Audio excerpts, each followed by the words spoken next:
Hey, welcome to Firescale Audiobooks. If you enjoy our audiobooks, please consider subscribing to the channel. Also, feel free to share your review in the comments section below. Seeing his willingness to listen, Katia made her proposal.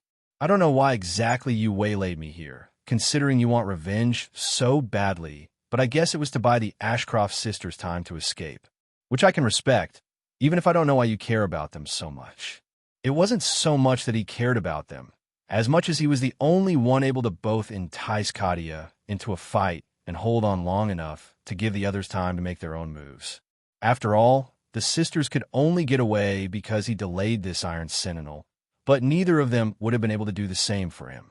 Since he couldn't run away and expect to remain free, there was only one chance for his survival and freedom, giving Katia a reason to let him leave unmolested. Seeing Eric remain silent, Katia continued, "Well, regardless of your reasons, now you have to pay the price of your actions because you made me interested in you. So here's the deal. I take that cute girl named Alora over there with me, and you go take care of your revenge. When you're done, you can come and find me just like you said you would. Only now, I'm sure you'll come because Alora will be there waiting for you." She turned to Serafina. "Assuming I am right in thinking he'll come for her, what is your assessment of your time here? Assuming you haven't simply been locked up." Before she could answer, Eric's panicked voice sounded, still panting, "Wait. You can't take Alora." Ignoring his objections, Serafina began to talk. "Absolutely. They didn't lock me up because this woman here seems to have some kind of weird ability to draw magic circles on the ground and make them do stuff. They can even act as traps.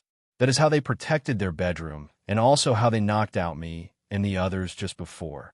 Looking resentfully at Eric now, she said, "We were sitting on one of those circles without even knowing it." Eric coughed.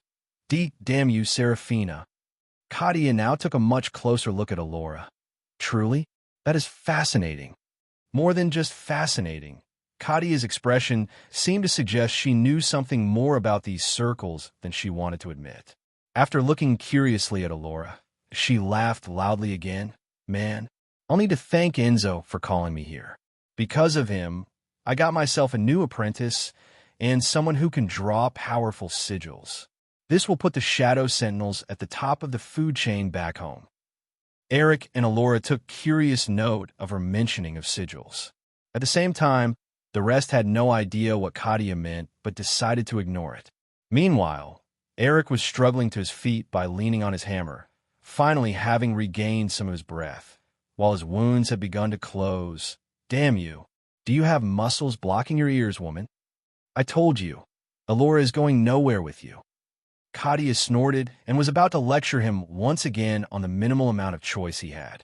Yet, Alora spoke up first, smiling so brightly that anyone who knew her personality would wonder if she got a particularly hard knock on her head. "Just take the deal, Eric. I'll be fine. I know you'll come to get me soon enough." Katia applauded. "There we go. Finally, one of you is making smart decisions." She turned to Eric. "So, how about it, pup? The sooner you learn that the biggest fist is always right, the better." Eric stared somberly at Katia, still leaning on his hammer, before speaking up. "I'm warning you. If a single hair on her head is harmed." Katia immediately waved her hand in dismissal. "Don't make empty threats, pup. But don't you fret. She'll be fine. I'm a woman myself, after all. Besides, I don't want you to go off on another revenge hunt right after finishing the first." Eric stared at her for another moment, as if hesitating, but then nodded. "Fine. You have a deal." He didn't dial down the overloading of his runes just yet, however. He needed to wait for Katia to actually leave. The Iron Sentinel smiled from ear to ear. Good. You'll see, being my apprentice will be great. I'll turn you into a fighting machine." She winked mysteriously. "I might even tell you how I and a few others managed to get a head start on the rest of you." By now, Katia had turned back into her human form. She grabbed in one of the many pockets of her cargo pants and tossed whatever she grabbed towards Eric. "Here's a cell phone. Only my number is in it. Call me when you're ready to accept your destiny." Eric picked up the phone, which was old and likely tougher than a brick. He wasn't surprised by its existence, as he and Alora had learned from Serafina that the Council had discovered ways of charging electronic devices with magic. They had also restored the mobile networks, but made them only accessible with phones handed out by the council to select individuals. It wasn't perfect, however, since radio waves and lasers were still restricted to a range of 100 kilometers. Satellites were out of the picture. Because of that, all cell phone traffic went over towers, and the council had only restored a number of those in specific areas. This meant the coverage wasn't great and certainly didn't leave Europe. But having a personal phone network was still a great boon and one of the reasons for the council's dominance over Europe. At this point, Enzo and the other members of the Shadow Sentinels began filing out of the mansion and sending resentful gazes at Eric and Alora, having learned it was Alora who had provided the means by which they were knocked out. Seeing that they were mostly unharmed, Katia nodded happily. She turned back to Eric. Remember to keep that phone close to you, as it will charge off of the Ethereum that naturally permeates your body when you exercise. Suddenly, she seemed to get an idea. Oh, and quickly ran to the helicopter, coming back with a stack of papers, barely bound together in the form of a book. Just so you don't come to think of our first meeting as all bad, take this. Knowing Eric was still on the verge of blowing himself up, she didn't get close but put the book on the ground and grinned at Eric, as if she had just given him the greatest thing he would ever receive. These are my personal training notes. Use them to grow as you pursue your target. Immediately, all members of the Shadow Sentinels, including Serafina, looked at Eric with envy. Katia was possibly the strongest fighter in the council, at least to the best of their knowledge, and getting her training notes was like a holy grail for those aiming high. Eric looked at the book with curiosity. Did he just get an unexpected benefit from this event? Perhaps he did. Yet, he made sure to continue looking resentful at Katia, to which she just waved her hand dismissively. Oh, don't look at me like that. You'll come to see it my way eventually. She turned to the 7 people behind her. Anyway, let's move out, everyone. We'll tell the local peacekeeping forces to keep an eye out for Emily and her sister, and I'll let you all ride on my helicopter just this once. Let's give Eric there some privacy. Eric watched as 5 of those people walked past while looking at him with a mixture of envy and resentment. At the same time, Serafina had the same look, but also included a complicated twinkle.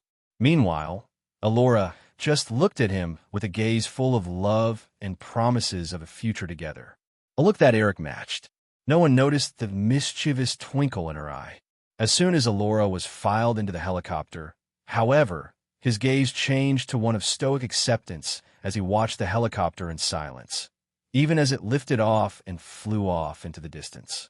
Only when even the sound had disappeared and the Ashcroft Estates garden was quiet once more did his gaze return to normal.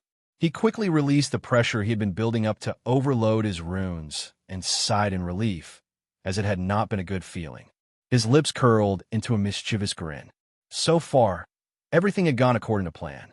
He inwardly thanked Serafina for her change of mind, as they would have been unable to devise a decent plan otherwise.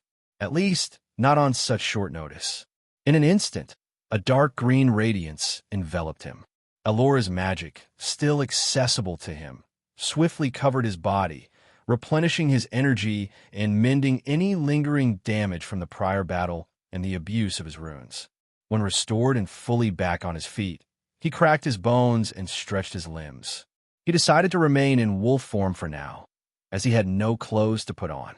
He walked towards the book Katia had left behind and picked it up before quickly glancing through it.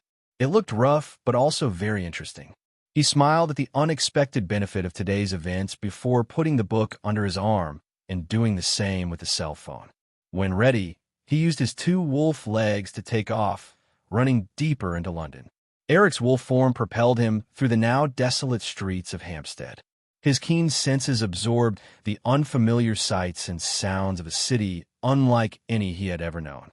Having been raised in an isolated community in northern Norway and later thrust into the more fantastical planet of Seoul, running inside a modern city like this one was entirely alien to him. He had seen movies, even where he grew up, and Seoul had plenty of massive metropolises, but to experience a large modern city like London was new. Yet, this place was not what it used to be. An eerie silence enveloped the broken streets. Buildings, once towering symbols of human progress, now stood as shattered remnants of a forgotten era. The skeletal remains of skyscrapers loomed over him as he raced through the streets, their broken windows and leaning structures a stark contrast to the pristine yet medieval or fantastical structures he had known on Seoul. Signs of hasty repairs and makeshift barricades hinted at a struggle for survival that echoed through the city's core. It was a visual testament to the resilience of those who had clung to life amidst the ruins. While Eric ran through the ruins of London, he remembered learning from the others how earthquakes had ravaged the planet, or at least Europe, during the first few weeks after awakening. He wondered how many of these ruins were due to the fighting and how many were due to the earthquakes. How many people had survived the awakening, only to die because their house caved in a few hours or days later? Gradually, the affluent areas, mostly abandoned due to proximity to the Witch of London, gave way to worn-down yet partially restored neighborhoods. From here on, every building he encountered bore the scars of conflict. Small pockets of life began to show themselves here as Eric noticed people attempting to live relatively normal lives. While racing past, some looked at him indifferently, others with wariness. Only a few recognized he was a second-rank runebound and looked at him with fear, as most people were still in the first rank. In some places, remnants of magical explosions lingered in the air, a testament to battles that had unfolded recently. Burns marks and holes scarred the sides of buildings, while occasional bursts of residual etherium crackled and created an otherworldly glow. Clearly, the council still had a lot of work to do if they wanted to bring peace and order back to Europe. At some point, Eric was even accosted by a group of Rank 1 thugs, clearly thinking he was an easy mark. Alone, in a hurry, and with a book under his arm. But since they were all Rank 1, they barely slowed Eric down as they quickly lost their heads. Since he was already in hot water with the council, he might as well stop being careful. His journey led him to the London harbor, a place that seemed to cling to a fragile sense of normalcy. The distant sounds of lapping water reached his ears, and as he approached, the salty breeze carried with it the unmistakable scent of the sea. The council's restoration efforts in this area were more apparent, since this was England's primary connection to the mainland after the Eurotunnel collapsed. While sea travel had become more dangerous, experienced and powerful ships and sailors could still make it across short distances. Some fishing boats bobbed gently on the water, as some people still enjoyed food, even if they didn't really need it. While eating food allowed them to grow in power quicker, it wasn't noticeably faster, so most people had yet to realize the difference. The harbor was busier than most of London, and Eric even noticed some people acting as peacekeepers. They wore special uniforms with a logo Eric recognized as belonging to the council. It was a crest-style logo incorporating 3 distinct shields, each representing one of the council's races. There was something that looked like a magical staff, the shadowy form of an undefined creature and a wide-open set of teeth with clear vampire fangs. The harbor was awash with various sounds and smells as people talked among themselves. Truly, this was a place of refuge among the chaos and ruins. Even some stalls were present, as people bought and sold goods using their own energy as currency.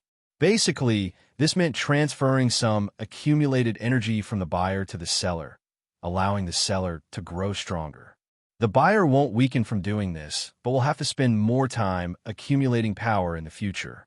This worked even between supernatural and humans, as the runebound simply used the etherium that was modifying their bodies instead of the energy their bodies generated, since it was too different from etherium to be interchangeable. However, the system wasn't perfect, as no one could have continuous growth this way. They needed to rest in between, yet they had no way to store the energy. Some people would even bring family or partners to absorb some power as well. Eric felt a strange mix of emotions at seeing all this. On the one hand, he was glad life continued on Earth despite what it had gone through. On the other, did he really care about people on Earth anymore? Deciding not to sink into any philosophical debates right now, Eric sniffed the air, searching for smells within smells. After a few moments, he found what he was looking for and took off running, dodging people as he went. Most people quickly avoided him, however. Seeing a shapeshifter run around in their beast form without being in a fight was strange. Not because shapeshifters were generally uncomfortable in their beast form, but simply because the human form was a lot more practical for everyday tasks. Naturally, he drew much attention like this as people began to talk about him, and peacekeepers kept a close eye on him. Some people who were almost bowled over by Eric's large form rushing through the crowd even yelled after him, "Hey, what the bloody hell is so important that made you the most important man in the world right now? Huh? Fucking mutt." When he used the derogatory term for werewolves, he quickly received a slap on his head from the woman next to him. "Shut it, Sam. Your senses may be dull as always, but that man was a second rank. Don't get us both killed with your stupidity." Yet, even if Eric had heard the man, he was in too much of a hurry. 30 minutes had already passed since Katia and her people left, and there was no telling how much time he had left exactly. A few minutes later, he stopped in front of a heavily guarded boat. About half an hour before, when Eric was just about finished with his battle with Katia, for figures were moving quickly through the harbor crowd. In front were two slender figures weaving their way through the crowd and dressed in black cloaks, fully covering their bodies and hiding their faces. Behind them came two rough-looking men carrying large backpacks and wearing sunglasses despite the cloudy weather. No one called them on it, however. Most people quickly learned to stay out of trouble in this post-awakening world.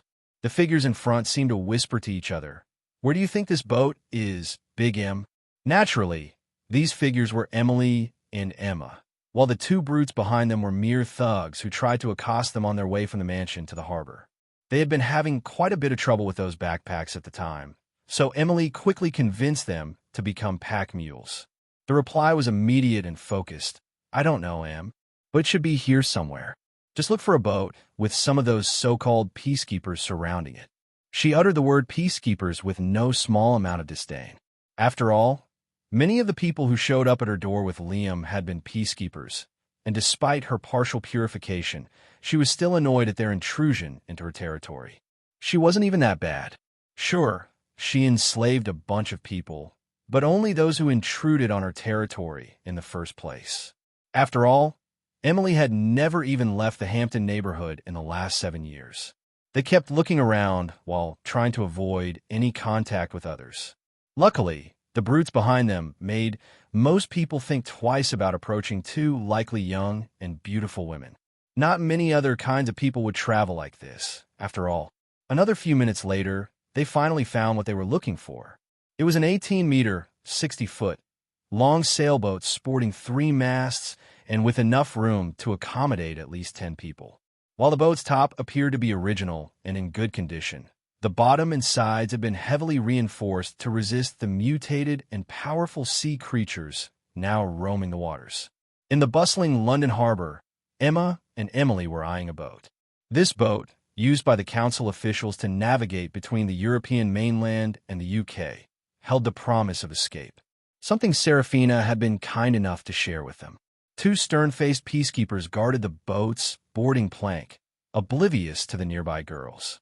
The sisters, veiled by their hoods, moved strategically, concealing themselves while a sense of urgency fueled their movements. As the thugs turned pack mules were ordered to wait, Emma and Emily removed their hoods and revealed their beautiful faces. The dark veil Emily had always worn in past spared her from recognition. Suddenly, the sisters ran out of the crowd towards the peacekeepers. Panic etched on their faces, the sisters sprinted towards the peacekeepers, their voices raised in distress. "Help! These 2 brutes are trying to force us to come with them." Emily's cry pierced through the air, setting the stage for Emily's ruse. Reacting swiftly to Emily's mental command, the 2 thugs under her control emerged from the crowd as well, hot on their heels. The guards, however, prioritized their duty over the damsel's distress, commanding everyone to halt. "Halt! All 4 of you. No one may approach." Emily scoffed inwardly at their behavior and pressed forward, feigning ignorance of the guards' orders. As the guards prepared to intercept, a sudden realization struck one of them. The energy levels of the approaching woman exceeded those of a mere first-rank initiate. Before he could warn his partner, Emily displayed a vicious grin and reached the guard with a sudden burst of speed. In a blink, his eyes glazed over, succumbing to Emily's magic. The second guard, distracted by this spectacle, failed to notice the impending danger from the second sisters and the pursuing brutes, vampires. When he noticed their approach, he panicked and attempted to conjure defensive magic, but the two deep blue magic circles remained useless as Emma deftly slipped past him. The vampires pounced, subduing him with ruthless efficiency. Onlookers, now aware of the unfolding commotion, hesitated. Some wondered if they should intervene, but most had long learned that being a good Samaritan was a great way to get killed. Suddenly, the first guard appeared, and with fiery red magic circles around his hand, he proclaimed the council's justice. "You dare attack a member of the peacekeepers? Face your punishment," he said righteously. Chains materialized from his hands and wound themselves around the thugs, subduing them as he asserted authority. Emily felt disgusted at puppeteering a display that embellished the council's peacekeepers. Still, she knew it was necessary to keep the commotion low. The first guard turned towards the crowd and shouted, "Nothing to see here. The council has subdued some troublemakers. That is all. Move along." Unbeknownst to the onlookers, this guard had not worn sunglasses before. His now masked eyes concealed the true nature of the events as their glassy stare remained hidden. The crowd, attributing the vampire's weakened state and strange behavior to a lack of blood, moved on, leaving the harbor to its deceptive calm. The second guard was a little bruised, but mostly fine. Yet, when he stood up groaning, ready to thank his partner, all he saw was Emily's cruelly smiling face before his mind descended into darkness. About half an hour later, Eric arrived and looked at the boat with curiosity. This was the first time he had seen a vessel like this. The ships on Sol were very different, while the boats he occasionally saw in his youth when he went to buy supplies with his father had never been more than cargo vessels. Yet this sailboat resembled a luxurious yacht, if somewhat modified. He momentarily observed the two peacekeepers standing before it, wondering if Emily and Emma had succeeded but decided to risk it. Should things turn ugly, he could always kill all of them. Thinking that Alora would easily be able to tell if they were enslaved, his thoughts lingered on her for a moment, as he was already missing her presence. He briefly wondered if he was getting too dependent on her, but quickly shook his head and approached the boat. As he approached, he realized it was strange they both wore sunglasses and suddenly had the urge to smack himself. Of course, those sunglasses were Emily's work. Now, less cautious, he strolled up to the boat with a casual grin. He couldn't help chuckling and appreciating Emily's powers when the two guards saluted him. Perhaps Eric's seemingly indifferent attitude towards the enslavement of these relatively innocent guards contrasted with his strict stance on Alora's action. But he actually had little problem with the practice itself, so long as the enslavement remained short-term. He was perfectly fine with short-term enslavement, but simply wanted to ensure he and Alora still had lines they wouldn't cross. Once aboard, the guards released the lines, and the boat set sail, a testament to Emily's awareness of Eric's arrival. The guards remained ashore, saluted the ship, and turned around before walking away to nowhere. Emily, as the cruel witch of London she had become, would likely make them do some humiliating things before undoing the enslavement. But we won't talk about those here. Meanwhile, Eric had made his way inside the ship and was immediately jumped by a small woman with white hair wearing a maid's dress. "Sir, I was so worried. Thank you for coming back alive." Eric hugged Emma back and couldn't help but chuckle. "Why are you thanking me for coming back alive?" Emma looked confused. "Well, who else should I thank?" Silence fell as Eric was stumped for a moment. He coughed. "Fair enough. Anyway, where's my armor? I don't mind being naked so much, and you clearly don't either, but perhaps Emily would." He had already changed back to human form while he was boarding the ship, leaving him naked as the day he was born. Emma paled and blinked, even as she continued to hug him, and naked. It appeared she had jumped him so fast she hadn't even realized his current state of undress. Suddenly, She felt something long and hard sneak under her short-made skirt and brush up against her nether regions. Emma yelped and jumped back, her face flushed like a tomato. I dash, but she couldn't face the current situation, so she turned around and ran away. I'm sorry, I'm not ready. Eric smirked, scratched his head, and mumbled, perhaps she does mind a little. The suggestion that she might be ready in the future is interesting, though. Chuckling, he thought to himself, she's so cute, too. I'll make sure she's ready as soon as possible. He looked around. Anyway, I guess I'll have to find my armor myself. Luckily, it didn't take long as he found the bags tossed in a corner. He took out the various armor pieces and put them on before sighing. That feels better. Ever since he got this armor, it had become his standard attire, and going without it felt wrong. He mumbled now, where to find Emily. Luckily, the boat wasn't very big, and he had some idea of where she might be. A few moments later, he arrived at the ship's helm. It was located in a small cabin at the top of the boat, holding a steering wheel and various buttons. This boat's sails were apparently fully controlled from inside this room, with rotors and pulleys. Emily was leaning against the side, listening to a glassy-eyed man with black hair and a beard explain how the boat worked exactly. They had now reached the open sea, and the man worked various buttons to unfold the sails. Apparently, Emily had taken it upon herself to start learning how to sail the ship. Eric couldn't help but commend her for that. When he entered the small cabin, Emily greeted him with a nod and a look in her eyes that Eric couldn't immediately place. There you are. I guess you made it out alive. Couldn't just leave us poor sisters alone, huh? She made it sound like she might have left him behind, but Eric knew it was bullshit. She needed him and Alora to keep her in check. She just didn't like it. Besides, she was now bound to his service through the covenant, so she couldn't leave him even if she wanted to. Eric grinned at the somewhat cold welcome. And leave two beautiful servants like you and your sister without my magnificent leadership? No chance. Besides, we don't want you to relapse and start chaining your sister up again, right? Emily seemed to want to make a comeback after his first rhetorical question, but fell silent after the second. She made an expression that showed she was clearly unhappy with her fate and future being up to someone else. Still, she said nothing and scoffed before turning back to the captain-turned-slave. This guy needs a destination. Eric nodded. Our destination is Norway. We're headed for a small port town by the name of Kirkens, all the way on the other side of Scandinavia. After Emily's newest slave had changed course, Eric decided to ask about the state of the ship. Is there anyone else on board? Emily? Anything happened that I should know about? Still sulking a little from earlier, Emily shook her head and pointed nonchalantly to the captain. This guy was the only one, and we had no problems with him. She gained a malicious look in her eyes.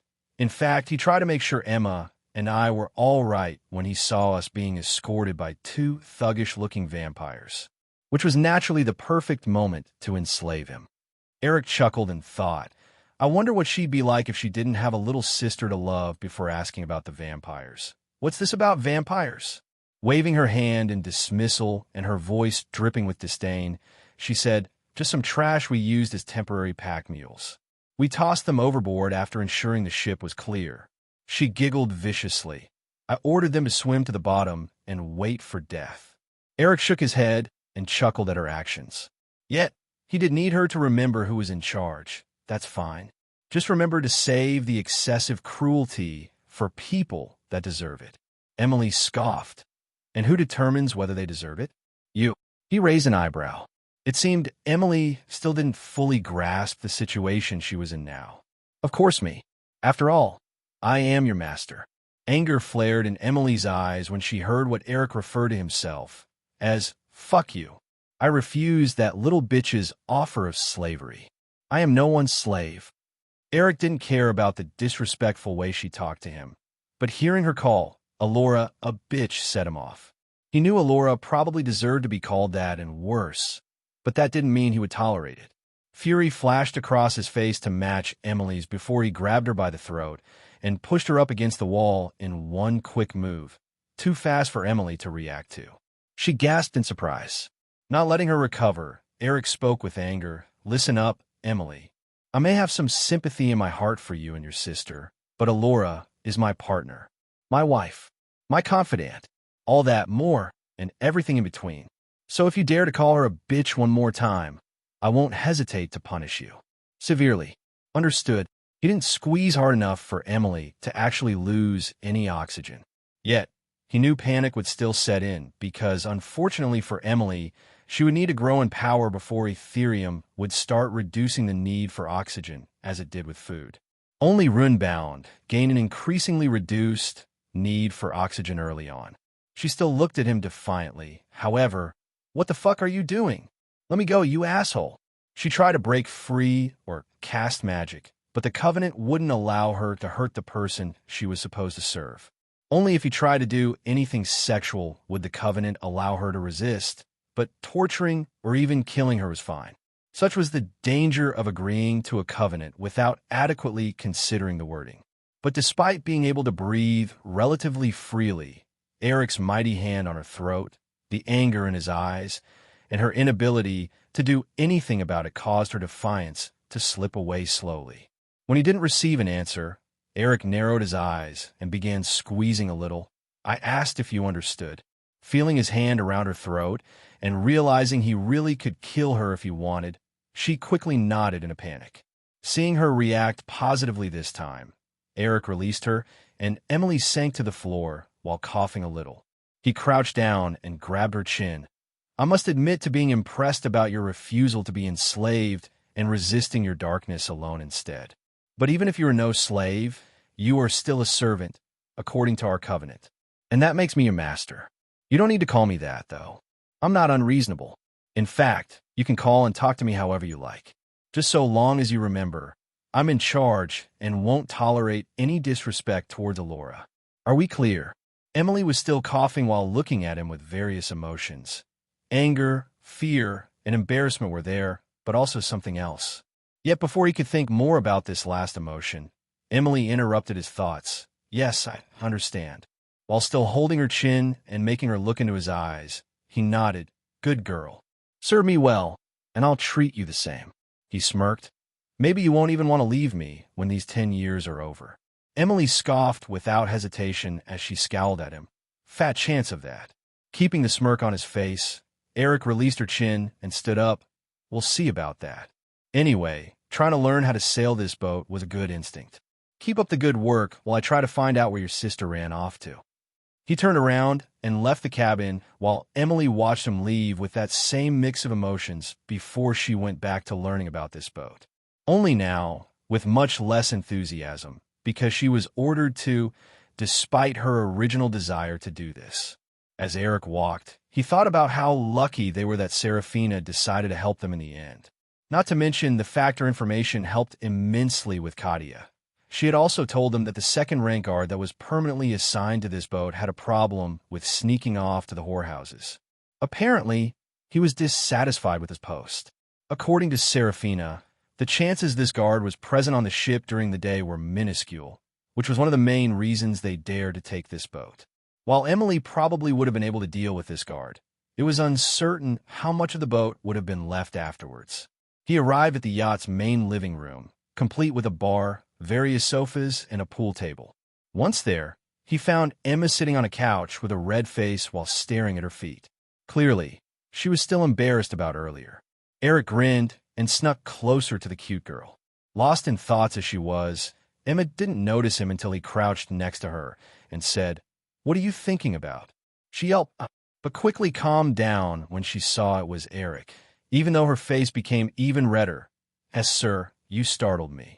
About earlier, I'm so dash." But Eric stopped with a raised hand and smiled. "Don't worry about it, Emma. You know our covenant doesn't include sexual activity, right? I can never order you to have sex with me, and I wouldn't be interested in that either." He may have been harsh to Emily just now, but there was no reason for him to be anything but kind to the cute Emma. Emma nodded shyly. I know, sir." Eric grinned. Good. Then he stood up and began walking away. Now I need some rest. That fight took a lot out of me. But before he could leave, Emma quickly said, "Wait." Eric raised an eyebrow and turned around. Seeing him wait, Emma continued, Is Miss Alora all right?" He couldn't help but smile at her question. Emma truly was a very kind girl. Most of the time, anyway. She seemed to have her own rules about who deserved her kindness, as Liam never got any of it. Not that that was surprising. Seeing Emma was still waiting for an answer, Eric said, still smiling, "Don't worry, she's fine." At the same time, he touched his connection with Alora and could feel it stretch across multiple kilometers. He wondered exactly how long it could stretch. He knew it could stretch farther the stronger the connection was. Still, he wasn't sure what an average length was or how strong their connection was compared to other fairies and their protectors. But he didn't know what would happen when the limit was reached. Meanwhile, Kadia's helicopter continued its journey over the English Channel, the rhythmic thumping of the rotor blades cutting through the air. They had already been flying for over an hour and were now more than 200 kilometers from London. Kadia was sitting in the pilot's seat. Enzo acted as her co-pilot, and the back was filled with the rest. Alora sat in a corner, looking a little bored, while Serafina sat beside her. Around Alora's wrist was a strange band that was supposed to disrupt her usage of Ethereum. She really wanted to experiment and break it open, but she was forced to curb her curiosity. These people probably wouldn't allow her to tinker with it. She couldn't even inspect it magically because it actually did disrupt her Ethereum flow. These kinds of methods did exist on Sol and the rest of the universe, but finding them in a recently awakened world was surprising. Kadia chuckled, now. There's no need for name-calling. You and I will be spending a lot of time together in the future. We might as well get to know each other a little. But Alora just scoffed again as she made sure to infuse plenty of fury in her voice. Why would I want to get to know someone who hurt my beloved? She wasn't actually angry about that. She knew Eric liked to fight, so why would she be angry at the woman who gave her beloved partner some entertainment? Kadia sighed, apparently getting a headache from dealing with this woman. Come on, Alora. If you love that man so much, surely you know he enjoys fighting? He wanted that just as much as me. Alora pouted. Well, he shouldn't enjoy it so much. I hate when he gets hurt and puts himself in danger. Seeing an opening, Kadia pounced. I understand, but you know he loves you, right? He's just trying to protect you. Is it so bad if he enjoys it too? From here, Kadia attempted to delve deeper into their past, but was clearly not a skilled interrogator, as Alora easily guided the conversation while quickly realizing Kadia's goal, finding out more about her sigils. Pretending to be engrossed in her conversation about Eric, she gradually shifted to the topic of trading in personal information, like two gossiping girlfriends. Naturally, any information Alora offered up was entirely false. Kadia noticed nothing, partly because she wasn't very skilled in this, and partly because Alora's fake persona of a simple, slightly naive woman was easily underestimated. In fact, she even thought she had the upper hand and willingly agreed to the exchange. Alora wasn't particularly interested in Kadia's personal life, but had to work up to the information she wanted. Yet, she also knew she didn't have much time left, so she had to hurry. During the conversation, Alora quickly realized this woman was even more of a fighting fanatic than Eric was. There simply wasn't anything else she talked about. The only thing she found to be at least mildly interesting was that Kadia did not have a husband. When Alora asked why, the woman simply avoided the subject, sounding a little sad. Alora was curious, but not enough to continue asking about it, so she dropped the issue. Instead, she finally asked the question she had been wondering about most of all. Her voice sounded like she was talking to her best friend in a conspiratory manner. So tell me, Kadia, how exactly did you and others get such a big lead on the rest of us? My beloved Eric was always curious about that. The Iron Sentinel hesitated. She had yet to get the answer she wanted from Alora, but her guard regarding this seemingly simple woman was quite far down. The possibility of Alora deceiving her didn't even come to her. Alora deserved a reward for her acting skills. As Alora sat in her corner, feigning boredom, her thoughts raced. She sought an opportunity to glean some information, especially about where they learned to make armbands like the one they made her wear. Meanwhile, Kadia was feeling the boredom of a long flight over the ocean and decided to strike up a conversation with Alora. The fairy suddenly heard the headphones they had pushed on her head start crackling before Kadia's voice came through. Hey kid, it's a little boring up here, so I figured I might as well have a conversation with you. I've isolated our channel so we can talk in private. Like most helicopters, normal conversations were impossible because of the deafening noise. So they often used headphones and mics to talk, even if they were right next to each other. Katia continued. Elora was your name, correct? It's exotic. I think you're the first person I've met with that name. Your looks are quite special as well. Did you find a stash of hair dye somewhere? Or is that actually your natural color? Clearly, Katia was making a clumsy attempt at getting closer to Elora for some reason. Elora almost burst out laughing at being called kid, but barely kept it in as she realized she had to keep up the act of a simple girl. She scoffed as she spoke into the mic connected to her headphones. What's it to you, you brute of a woman? Katia also knew she had yet to learn anything about Elora's sigils and figured she might as well be the first one to open up a little. So, she spilled some of the beans with a conspiratory smirk. Let's just say not everyone was as surprised about Ethereum's reappearance. Elora immediately curled her pretty lips into a grin. Reappearance? Surely you're not suggesting Ethereum was here before? Katia cursed under her breath. Perhaps she had said too much? But then she shrugged. She never understood why the others wanted to keep all this a secret anyway. Well, that's how the story goes.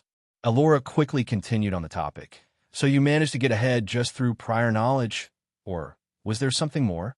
Katia had already formed a strong image of Elora in her mind, so she didn't realize Elora's questions had become more pointed and intelligent.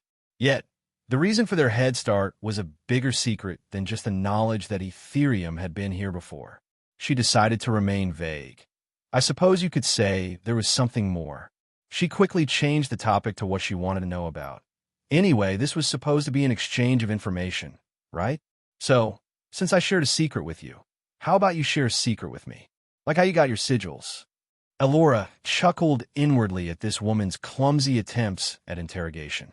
Subtlety was supposed to be the game, but clearly, Katia was a blunt woman. So Elora said in a whiny tone, "Aw, but now you just made me curious about the something more." Katia sighed. Dealing with this woman gave her a headache. She shortly considered simply telling her a little more, but that might truly land her in hot water if anyone found out. Besides, she had more than enough time to get the truth out of Elora. She wasn't in a hurry anyway, just bored. So she shook her head. Sorry, kid. That's a little too secret. Elora sighed in response. Oh well, I suppose my time here is about up anyway. It had now been more than 2 hours since they departed London in the direction of Germany, which meant they had traveled about 300 kilometers. Meanwhile, Eric and his boat traveled in the opposite direction, so the distance their connection had to stretch was becoming exponentially larger and would soon reach its breaking point. Katia frowned as she got a bad feeling. What are you talking about, kid? Hearing Katia call her a kid again made Elora chuckle. I know I'm a little small and look young, but I assure you, I have experienced more than you could imagine. I'll have to consider an appropriate punishment for calling me a kid. She sighed exaggeratedly, but that's fine. I have time until we meet again. Those words made Katia go on high alert. She quickly put the helicopter on autopilot and unbuckled herself while tuning her radio to Serafina's headphones. Sarah, what is that girl doing right now? Grab her. The response was immediate and confused. Huh? She's not doing anything, boss. Just sitting there. She has a weird smile on her face, though. Serafina had to do her utmost to keep a convincing face. She had a hunch about what was going to happen next. Luckily, Katia was too preoccupied to notice anything wrong. Serafina grabbed Elora's shoulder like Katia asked, but only because she didn't think it would matter. Everyone else in the helicopter, who had heard nothing of this entire conversation, was naturally confused about Katia's behavior. Meanwhile, Elora's teasing voice sounded again. You underestimated the connection between my love and me. Is a connection governed by natural laws more powerful than either of us? She looked at the bracelet around her wrist, certainly more powerful than this thing. She shrugged, unwilling to leave without throwing in another insult. But what can you do? The brain isn't a muscle, after all. Katia noticed the complete departure of Elora's previously whiny and gossipy manner. She finally finished unbuckling and turned around, But the last thing she saw was Alora's teasing smile as the woman suddenly exploded in a wave of light. Meanwhile, a few hundred kilometers away on a certain sailboat, a man was sleeping on a luxurious bed with a beautiful woman in bondage next to him. Suddenly, the man opened his eyes and smiled warmly before stretching his arms to the side as if welcoming someone into a hug. Not 2 seconds later, a bright flash of light appeared, and with it, a groaning but unconscious Elora. She seemed to be in pain and shivered a little. Eric quickly encircled her with his arms while caressing her crimson-red hair as if to soothe her. "It's okay now, my wicked little Ember. You're home with me again." The way the connection between a fairy and their protector works is like an elastic piece of string. It can stretch but never break, and eventually it will pull the fairy back. Violently. It might seem like a drawback for the fairy, but such is the price they pay for protection. Even fairies who enslave their protectors are bound by this rule. The distance can be increased only by strengthening the connection through time and strong emotions. Currently, the connection between Elora and Eric boasts an impressive span, covering several hundred kilometers, a remarkable accomplishment for a bond of just 7 years old. This strength stems from the injury to Eric's soul during the bonding process and, of course, their profound mutual emotions. However, that is not the only aspect of their connection that can be improved. The other part is the distance that the connection is still useful for, meaning the distance where Elora and Eric can communicate and where Elora can instantly dissolve into Eric's body and soul. For them, this distance was only a few kilometers.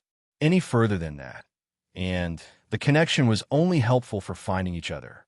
Technically, this meant that if Kadia kept Elora right in that sweet spot where their connection was essentially useless, they wouldn't be able to do anything about it.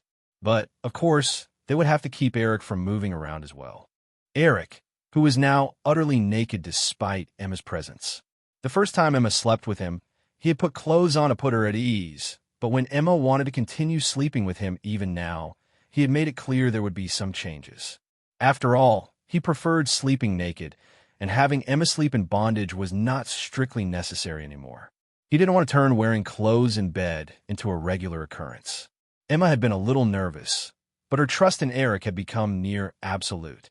Besides, she didn't want to lose that comfortable and safe feeling of lying next to him in bondage. Why exactly she felt this way, despite her ability to easily break free by burning through these regular ropes with her light affinity, she didn't know. It likely had something to do with her sister tying her up for years on end, but the specifics were lost to her.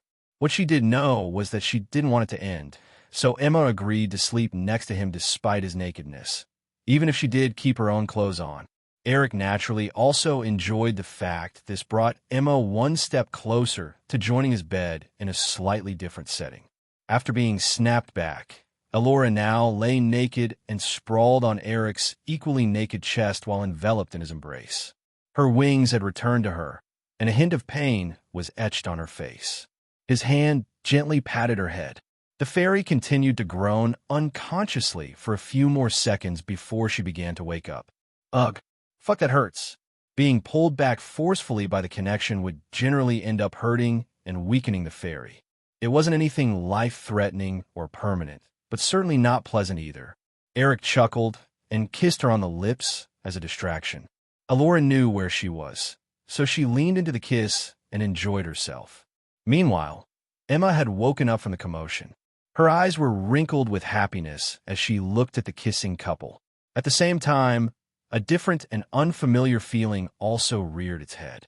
She didn't recognize this feeling, but tried to identify it as she watched Eric and Elora make out. Eventually, Eric separated from Elora, his lips curled up in a confident grin. Feel better? Elora's body slumped down on his chest as she sighed. Much better. Eric smiled at her. I missed you. It's been a while since we were apart for more than a few minutes.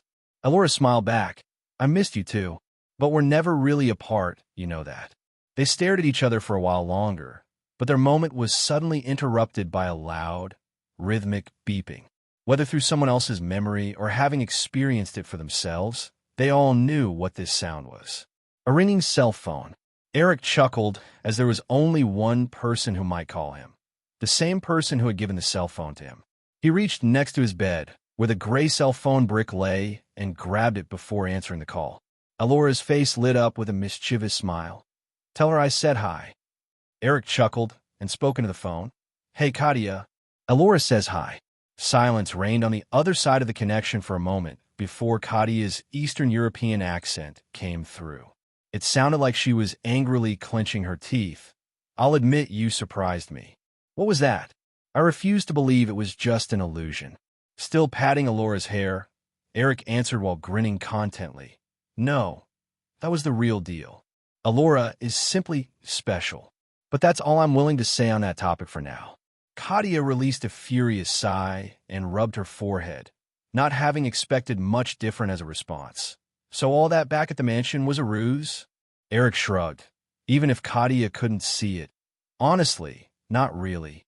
The only things fake were my objections to you taking Alora and Alora's entire personality. She's far more intelligent and ruthless than either one of us. I really did enjoy our fight, though. And I like you, Katia. You're passionate about fighting, took the time to teach me, and didn't humiliate me. Honestly, if it wasn't for my revenge and the fact neither Alora nor I like to subordinate ourselves to anyone, I might have taken you up on your offer from the start. Oh, and don't blame Serafina too harshly. My Alora can read someone's memories while they sleep. So it wasn't hard to discover everything we needed to fool you without her knowledge. While Alora can read and even alter memories slightly, this only works on those much weaker than her, weakened by outside means, or who are already enslaved by her. But he told a little lie to hopefully insulate Serafina. After all, he felt grateful for her help. It took a moment for Katia to respond. "So, at least your desire for revenge was real. What about the Ashcroft sisters?" Eric answered while moving his hand downwards to caress Alora's back. "They're with me, of course. Don't worry, Emily won't cause any more trouble." Katia sighed. "Fine. But you know the council won't let this go, right? And frankly, neither will I. I suggest you spend a lot of time training with my notes. If you don't improve sufficiently by the time we meet again," her voice took on a far more threatening note, "then you will die." Eric smiled as his hands reached Alora's ass. "That's fine. I'm sure the next time we meet will be on more equal terms. I hope we'll have fun again, and I wish you good luck in your hunt, Katia. You'll need it since you have no idea where we are or where we're going." Before Katia could respond, the connection began to crackle and pop before breaking completely. It appeared Eric had now left the range of the cell phone towers. Eric grinned and kissed Alora again while groping her ass under the fairy's delighted squeals. He wasn't worried about Katia's or the council's pursuit at this point. The Iron Sentinel likely hadn't even discovered the boat's theft yet, and even when she finally did, they could be sailing anywhere. Besides, they learned from Serafina that the council's presence in northern Norway was almost non-existent, and their destination after that would likely be Africa, where the council had no influence at all. Yet he couldn't help but look forward to his next meeting with this kindred spirit named Katia. He tossed the phone to the side without turning it off, not worried about it being tracked. The only way to ping its location with the world's current technological difficulties is by triangulating with at least 3 cell phone towers during a call. As for some kind of magical tracking, you already checked it for any magical tricks, right? He asked Alora with a smile. She giggled. "Of course I did. I also investigated the method they use to charge these devices with magic." "Who do you take me for, anyway?" Eric stroked her cheek. "The best partner and wife ever, of course." He frowned a little. "How are you feeling now? Did they treat you all right?" She chuckled. "I'm fine, just a little weak. That bear woman kept calling me kid, though. I might have to punish her for that later." Entirely unsurprised by her designs on Katia, Eric laughed softly. "Just don't go too far, all right? I think she can make a good ally in the future." Alora grinned as her eyes twinkled mischievously. "I make no promises, but I'll do my best." Looking in her eyes, Eric quickly realized she was already thinking of various revenge scenarios with Katia, but decided to let it go. "Anyway, show me what happened since we parted," he said. Now that they had reunited, they could once again share their memories and thoughts. Therefore, no more than a few moments later, they knew exactly what the other had gone through. Elora smiled a little at Eric, getting so angry at Emily about merely calling her a bitch. It felt good to have him defend her like that, even if she was used to it. Eric became thoughtful. So, I suppose we finally have confirmation that Ethereum has been here on Earth before. Elora nodded, her expression lost in thought. Right. And apparently, several groups on Earth knew about it. They might have even found some way to access minor amounts of Ethereum to grow stronger and become Rinbound or Arcanists before the world's awakening. But how did so many diverse groups of various races all over the world get access to something like that? From what we know about the enmity between the three races and various cultures on Earth, it seems unlikely all these groups even knew of each other, let alone had the same source of Ethereum. Eric sighed. Well, we'll get our answers eventually. For now, let's focus on paying respect to my birthplace and then finding Etta. Elora smiled softly and kissed him. Of course. I'm excited to see where you grew up. Eric shook his head. It's not that interesting, but I'd love to show it to you. They fell into silence as they looked into each other's eyes with smiles. It was Elora who broke the eye contact by grinning and looking to the side at the tied-up Emma. I see you've taken that cute little thing prisoner again. Remember what we said about having her watch next time? Well, how about now? She said with a mischievous and lustful grin. Emma had just been staring happily at Eric and Elora's reunion for the last few minutes, while trying to identify that unfamiliar feeling. But at Elora's words, her face grew a little panicked. Her mouth was gagged as always, leaving her unable to speak, yet she didn't even try. Her eyes bore panic, but she didn't try to object in any way. She felt that unfamiliar feeling rise inside her once more. Eric felt his body heat up with lust as he grinned. Making Emma the first member of his harem on Earth was not one of the original reasons for helping her, but the prospect was certainly intriguing. Yet, he felt the need to assuage Emma's panic. Keeping Elora on his chest, he turned his head towards the tied-up girl and grabbed her chin as he looked into her eyes. What he saw was panic, but also curiosity and a little bit of lust, making him all the more excited.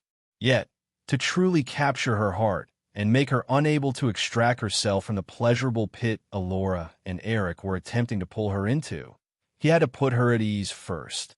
So he made sure to change his lustful grin to a reassuring smile. Remember, Emma, making you watch would be counted as a sexual act, and the covenant does not cover it. Not to mention that you can burn through those ropes whenever you like. Now, his grin made a comeback, but you'll be a good girl and watch anyway, right? You enjoy pleasing me, don't you? You want to follow my orders because you trust me. Eric watched as the young girl's mismatched eyes became lost in his dominant amber ones. He could see her gulp and shortly try to resist her instinct to give in, but it turned out useless in the end. Emma nodded slightly with her eyes wide, as if surprised at her own action. Eric felt a surge of pleasure at her clear submission and praised her in a commanding voice. Good girl. Yet, he felt the need to clarify something. Still holding Emma by her chin, he slightly tilted it until Emma was looking at Elora, who looked back at Emma with undisguised lust and glee. He continued speaking in a voice that would not be disobeyed. But remember, Elora is my wife and partner. If you wish to serve me, you will also serve her. Understood. Emma looked at the scary fairy with blood-red hair and almost glowing green eyes. Eric could see some apprehension and perhaps even fear, but that was no surprise. Despite Elora's aid in curing Emily, the girl was likely still unsure what to think of her. Eric saw her eyes dart to him, as if seeking something. He didn't know if she found what she was looking for, but afterwards, she looked back at Elora with determination and nodded.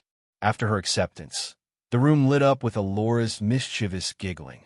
She leaned closer to Emma and whispered, "That's a good girl. Don't worry, though. Today, you only have to watch. As long as you don't give in to temptation, that is." She moved back to Eric and looked at him with expectation twinkling in her eyes. Now, where were we? Looking back at her with lust, Eric grinned. He felt the need to ravage her right then and there, but he wanted to give Emma a good show. So, instead, he used his physical abilities to quickly shift positions with Elora, putting her under him. "Ah, you brute. she yelped, despite the lustful smile on her face. Under Emma's watchful eyes and Alora's playful objections, he positioned himself so that he was sitting on her pelvis. He leaned over with a grin and began exploring the voluptuous fairy's body.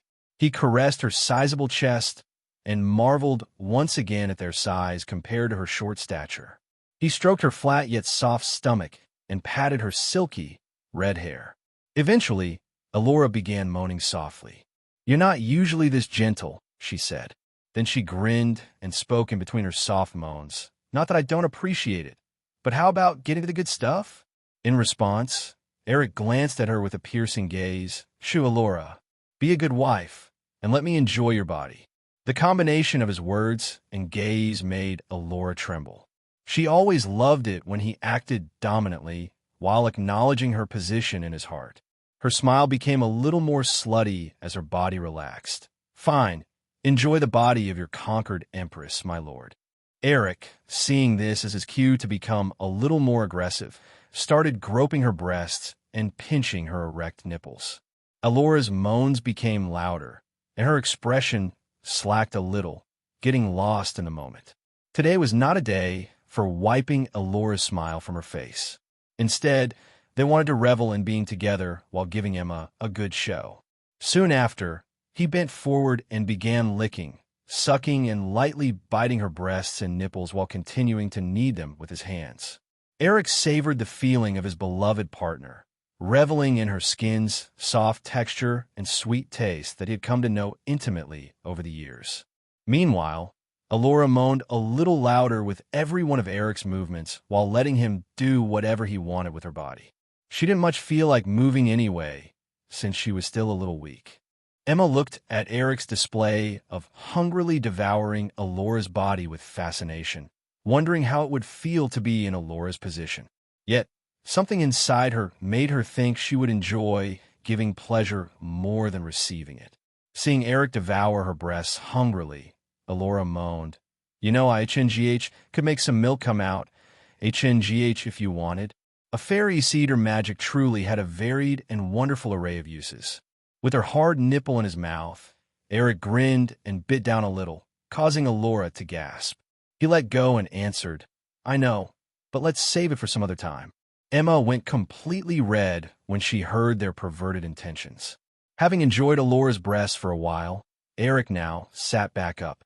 He moved his body closer to her head before placing his rock-hard, 9-inch member between her breasts. The head stuck out quite a bit beyond her beautiful orbs. "Time for the Empress to please her Emperor," he said with a lustful grin, his hands now planted on his side, giving Alora free rein. The fairy giggled happily and was about to start before her face changed into a wicked grin. She looked at Emma and extended her hand onto the girl's mouth, where some drool had begun leaking through Emma's rope gag.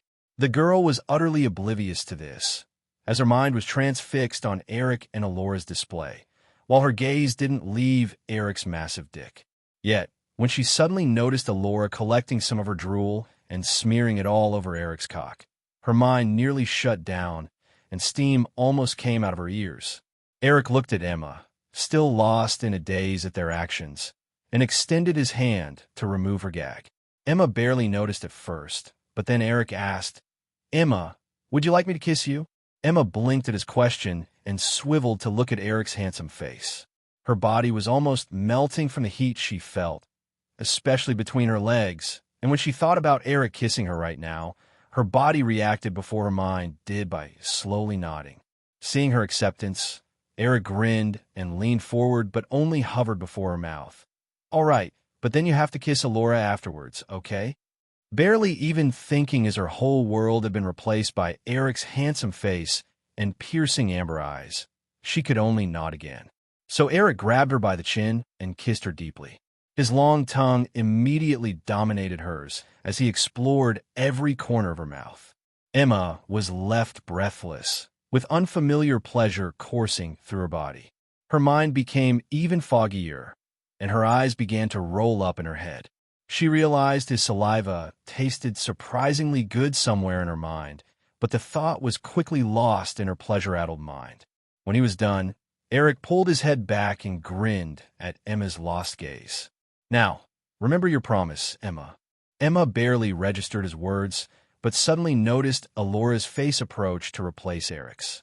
Alora's cheeks were still bloated like a hamster's, but when Emma realized what was happening or what was in Alora's mouth, it was already too late. Alora's tongue pried open Emma's lips, and Eric's white creamy cum flowed in right after, flooding her mouth with a heavenly taste. Seeing Emma's face lost in pleasure once again gave Eric's cock back its vigor as it once again challenged the heavens. When Alora was done sharing, and her mouth was empty, she pulled back and used her fingers to scoop up any leftovers on her face before slurping those down as well. Eric looked at Alora's perverted display and felt her hands, wet from Emma's drool, slathering his cock, sending tingles of pleasure up his spine. His already hard dick became like a diamond while his face twisted in a perverted grin. He glanced at Emma and chuckled at the face she made before extending his hand and patting her head, which seemed to calm her down a little. Her gaze again lost its focus while she stared at Alora's following actions. Having properly wetted Eric's member, she pressed her breasts together. She began massaging it while looking up at Eric with a loving smile. Not every time they had sex needed to be a game or a competition. Today was just about giving each other pleasure. Now sitting upright with his hands on his hips, Eric had surrendered his cock to Alora's ministrations and couldn't help but release a groan as the soft yet firm tits attempted to flatten his dick. He closed his eyes and leaned back a little while he enjoyed his partner's actions. "That's good, my slutty little Ember. Keep doing that." Alora smiled and took things up a notch by taking Eric's tip inside of her mouth. Lightning coursed through Eric's body as the tip of his cock disappeared into Alora's warm, wet mouth. Her tongue danced over the mushroom head while her tits squeezed the shaft, and her eyes looked up lovingly at Eric. He looked back in her eyes and smiled as her gaze and perverted actions rapidly brought him closer to orgasm. Yet his endurance was high, and it still took Alora a few minutes to finish him this way. Pleasure exploded in Eric's mind as he felt the spunk leave his body and flood Alora's mouth. He looked down in ecstasy and saw Alora continue to look up at him. Her cheeks had swelled up even while she kept slowly sucking the tip, removing the last remnants of his seed, a small trickle of it traveling down the edges of her mouth. When she was done, she removed him from her mouth but didn't swallow as her eyes darted between Emma and Eric with a mischievous twinkle.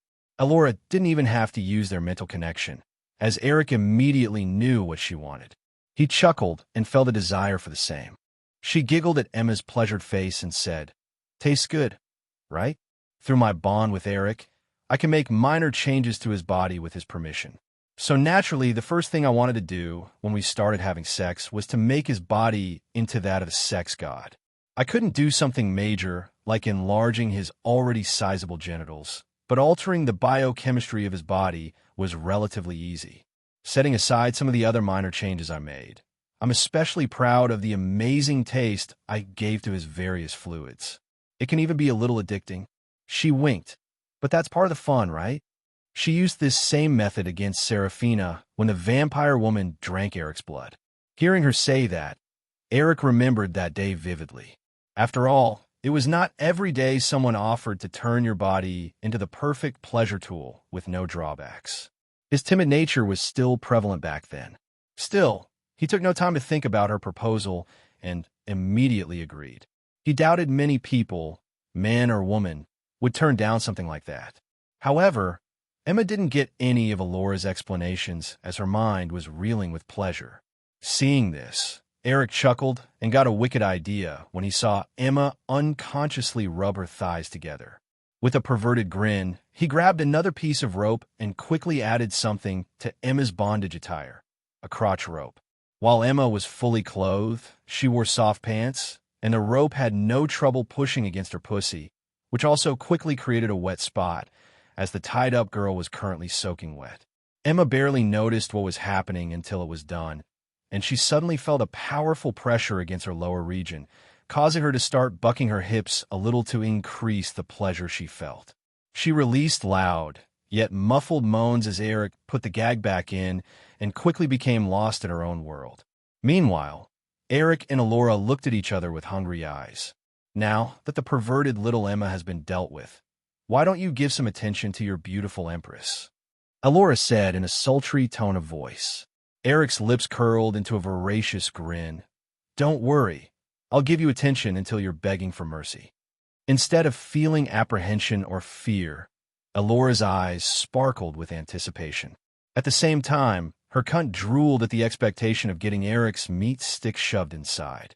It appeared Eric had different plans, however.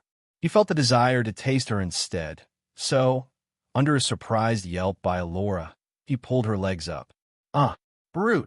He hooked them behind his head, hugging her waist and bringing her soaking wet crotch right in front of his face.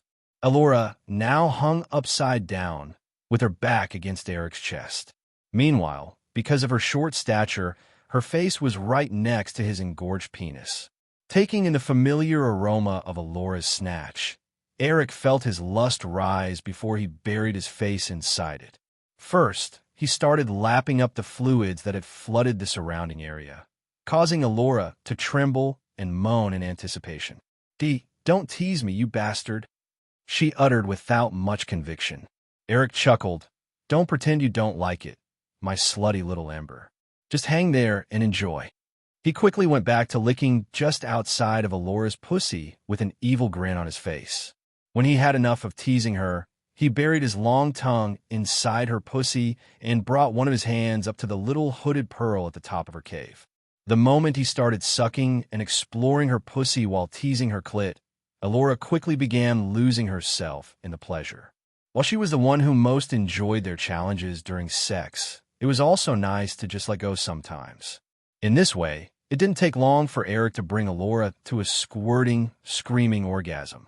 When that was done, he dropped her limp body on the bed and penetrated her fully in one quick stroke.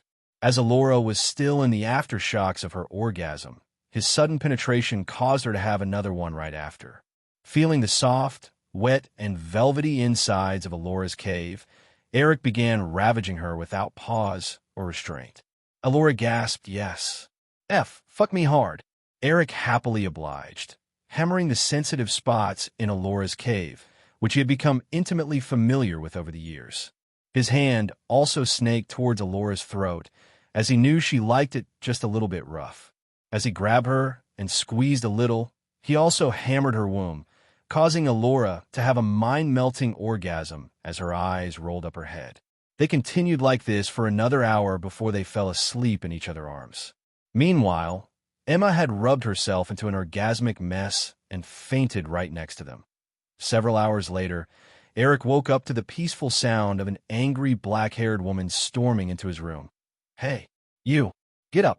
We have AP. What the hell happened here?" What she saw didn't shock her as much as it enraged her.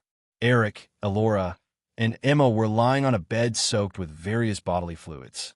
The fairy and shapeshifter were tangled up in a mess of limbs while Emma was lying beside them, tied up and asleep, but still lightly bucking her hips against the rope. Naturally, all three sleepers were covered in fluids as well. It was a truly perverted sight, and the fact that her cute, innocent little sister was a part of this made fury boil inside Emily. The fact Emma was fully clothed barely even registered for her. The fact she was still angry at Eric for the way he treated her earlier didn't help matters either. Having been awoken by her yelling, Eric yawned and looked at her, seeing the fury in her eyes. He smirked at Emily, unconcerned by her intrusion or how she found them. "Careful now, Emily. Emotions like that might just make the darkness win." Yet, his words made no difference as a corrupted red light flickered through her eyes. Anger welled up inside her, and the corruption tried to take a deeper hold. To her credit, she tried hard to resist, but the sight of her tied up and possibly defiled sister hampered her reasoning. Seeing her struggle, Eric sighed. He wasn't worried about her attacking him, as the covenant would prevent her, corruption or not. Yet, he didn't want her to become fully corrupted again. Not only would it hurt Emily, but he also liked Emily's determined and willful spirit. He rooted for her victory against the corruption. Figuring he had to do something, he looked next to him at Emma and snapped his fingers, causing a small spark of lightning to devour the ropes binding her. He shortly wondered where he was getting all these ropes he kept destroying, but quickly discarded the thought, as he had more important things to deal with. While Emily struggled with herself, Eric looked over at Alora, who had also woken up. He leaned in and kissed her. "Good morning, Alora. Do you mind cleaning us up a little?" Alora looked at the current situation and chuckled before nodding. "Sure. You go settle down the kids, all right?" She snapped her fingers, and a dark green wave of energy spread all over the bed and its occupants as it removed any fluids and restored the bed to pristine condition. Next, she blew Eric a kiss, "Have fun," before seeking the comfort of his soul. Eric chuckled and got up, still naked, and walked towards the struggling Emily before grabbing her by the chin and making her look into his piercing, amber eyes.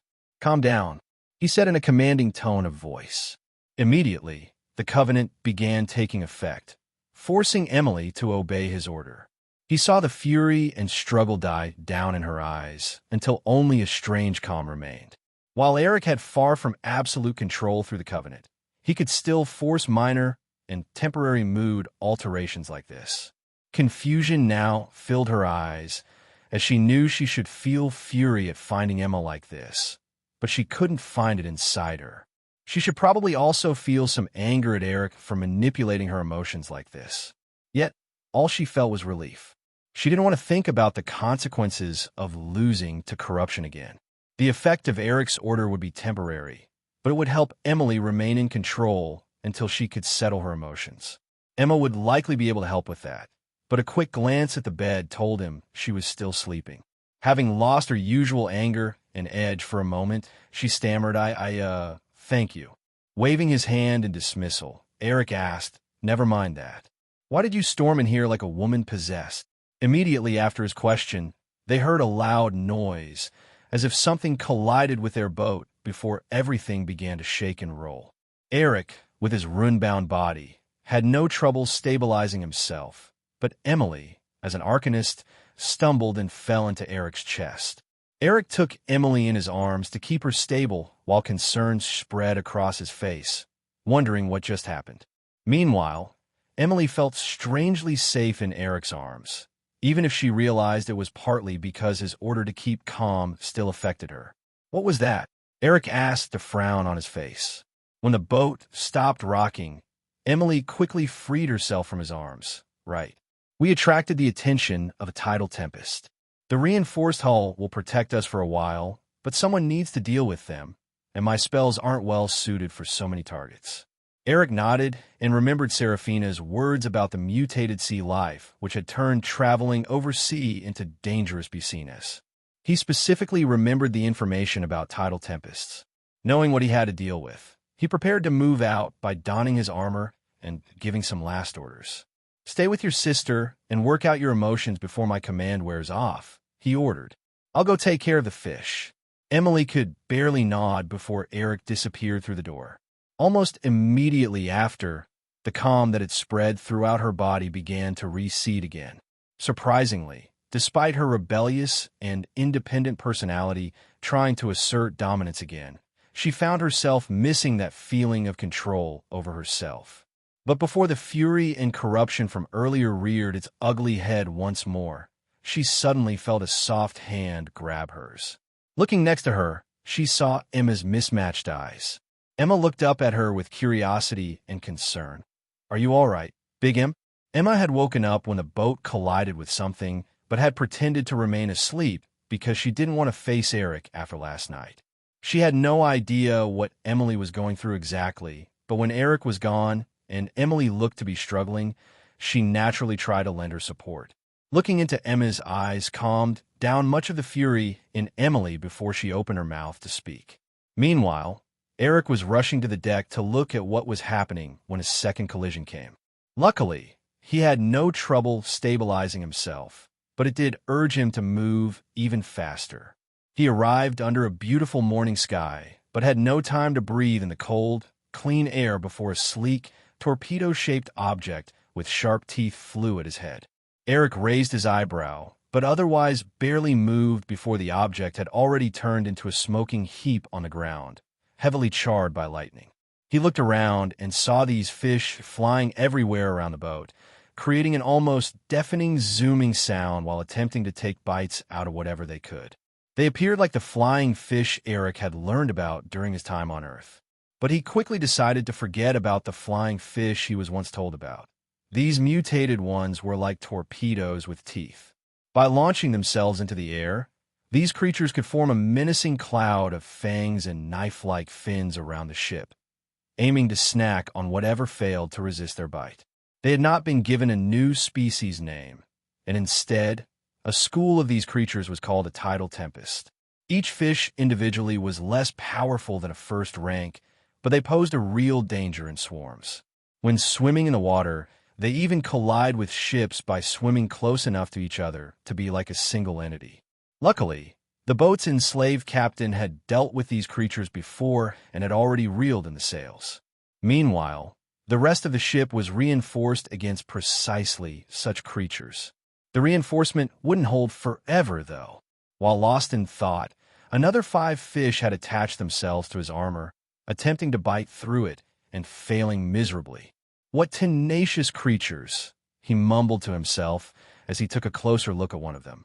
It kept attempting to bite through his armor despite not getting anywhere, yet neither its teeth nor jaw muscles seemed to be wearing down. It was black and white, had big fish eyes, and its long, thin fins vibrated like a honeybee's wings. He had no doubt they would easily cut through an average person's finger. Done observing, he released a quick lightning pulse from his body and turned them all into charcoal. He looked around at the various fish attempting to bite through the reinforced boat. "I'll need to finish them off before they get anywhere." More fish began attaching themselves to his armor. Still, he ignored them as he charged 10 concussive lightning blasts in the form of small, crackling spheres, one at the tip of each finger. When done, he sent them all out in different directions. "Time to show them what happens when you nibble on my things," he mumbled. Eric braced for impact and then snapped his finger. All 10 spheres exploded simultaneously, blasting every fish off the boat without damaging it, showcasing his high level of control. The ship was free for now, but Eric knew it wasn't over yet, as there were still hundreds of these things below the water's surface. Luckily, his lightning would provide an easy answer there as well. He ran to the ship's edge while taking his hammer from the armor storage.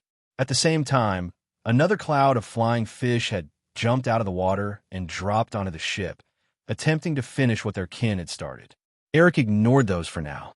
First, he needed to eliminate what was left in the water. Meanwhile, another heavy collision shook the ship and almost caused it to turn over. Eric stumbled but continued to run, knowing he had to hurry. With multiple fish sticking onto his armor, he reached the edge. He looked below to see the water roiling from the excessive number of flying fish swimming around the ship. Clearly, Ethereum had messed with their reproductive abilities as well. Perhaps that was why they needed so much food. He shook his head free from needless thoughts and, with a determined expression, plunged into action. With a defiant swing, he lowered the head of his hammer into the tumultuous sea. Electricity sparked at his fingertips as he channeled the raw power of Ethereum through his lightning affinity and into the hammer, infusing it with crackling energy. No intricate spells or powerful skills, just a primal desire to electrify and sear every bit of sea life around his ship. He knew the stakes. These razor-winged torpedoes had the potential to capsize the vessel or gnaw through it like ravenous demons. And if that happened, they would be in serious trouble. The surge of power flowed from Eric's hands into his charged hammer and unleashed its fury into the brimming sea. Instantaneously, the already roiling waters exploded into a chaotic spectacle. Electric sparks crackled, and the sea, once merely tempestuous, now boiled with heat. Eric closed his eyes and focused on unleashing as much power as possible. He understood the energy required to electrify the sea to a point where it could quell the threat of these creatures was extremely high. For this, he unconsciously used both the Ethereum in his Arcanist storage and the power accumulated in his rune-bound body. He didn't realize it, but this was the first time he had used both powers simultaneously, taking the first step on the road to perhaps one day combining the two. Elora noticed this, but didn't want to disturb Eric. So she simply took note of everything that happened as the two powers intertwined and flowed into the sea. Lightning crackled all around Eric's body as he stood like a conduit of nature's wrath, wielding the storm to annihilate the creatures threatening his ship. Finally, mere moments later, charred corpses of flying fish began to float to the surface. Still, Eric didn't stop until every last bit of power was squeezed out of his body, making absolutely sure to kill everything in the surrounding area. When he was done, he was panting heavily. He quickly stored the hammer back into his armor before turning around and sagging down against the ship's railing. Despite his exhaustion, he grinned excitedly. Phew, that was kind of fun. It'll definitely teach them not to nibble on my boat. He looked up and grimaced a little as he had forgotten about the last cloud of flying fish that had attached itself to his ship. They were no longer in danger of capsizing, but it would still mean bad news if these few fish managed to finally bite through the ship's reinforced wood. Luckily, there weren't many of them, and Emily and Emma came out of the ship's living rooms just in time. Emma had once again donned her maid outfit. The cute girl saw the exhausted Eric and immediately put aside her embarrassment about last night, turning it into concern instead. She rushed to his side, worry etched on her face. "Sir, are you all right? Can I help?" "Wait, I know." A brightly shining magic circle appeared on her hand, and a light shone down on Eric. While her first light spell didn't directly heal wounds, cure illness, or restore energy, it did speed up various bodily processes, including the generation and absorption of power. Elora's magic could do the same, but since she and Eric shared the same Ethereum storage when they combined, she had no more Ethereum available to cast spells than he did. That said, Emma's still barely even rank 1 magic had minimal effect on his powerful body. But it was the thought that counts. He knew Emma would grow more powerful eventually. He didn't want to discourage the girl, so he patted her head with a grin. "Thank you, Emma. That feels better." He turned his attention to Emily, who was still scowling at him, but at least looked somewhat less hostile than when she stormed into his room. He assumed the two sisters had a talk about what happened last night. He waved his hand at the still surviving fish attempting to bite through the ship. "I took care of everything in the water. Can you take out the remainder?" Emily mumbled something under her breath about him being a pervert. Eric realized she probably had more to say about what she found earlier. For now, though, she nodded.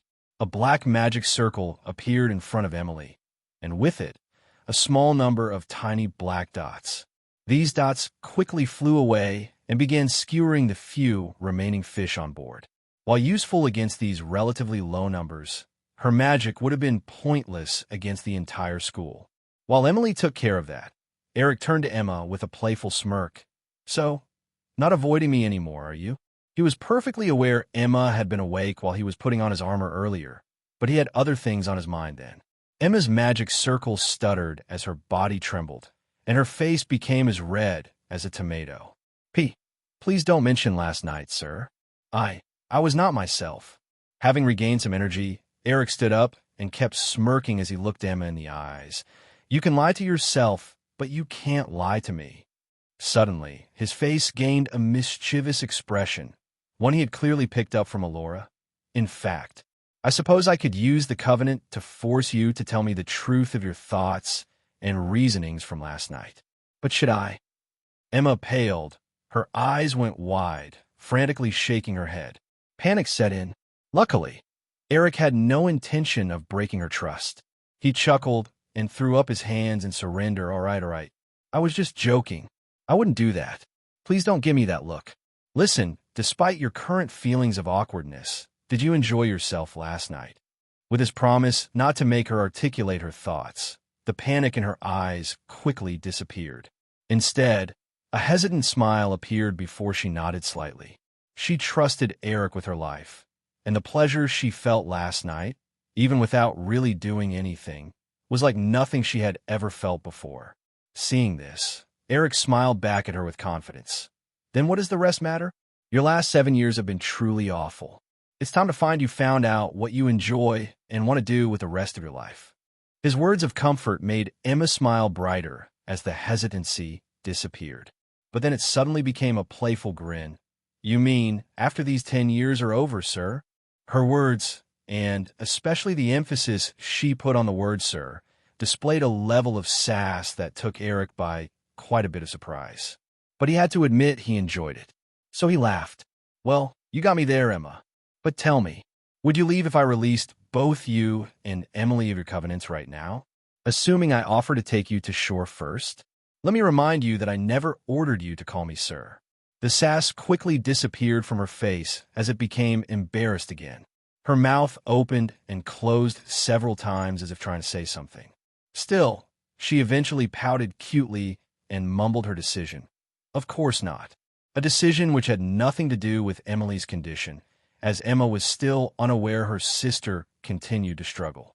Back in the bedroom, all Emily had told her was that she had become furious at Eric when entering the room and nothing about the corruption that still plagued her soul.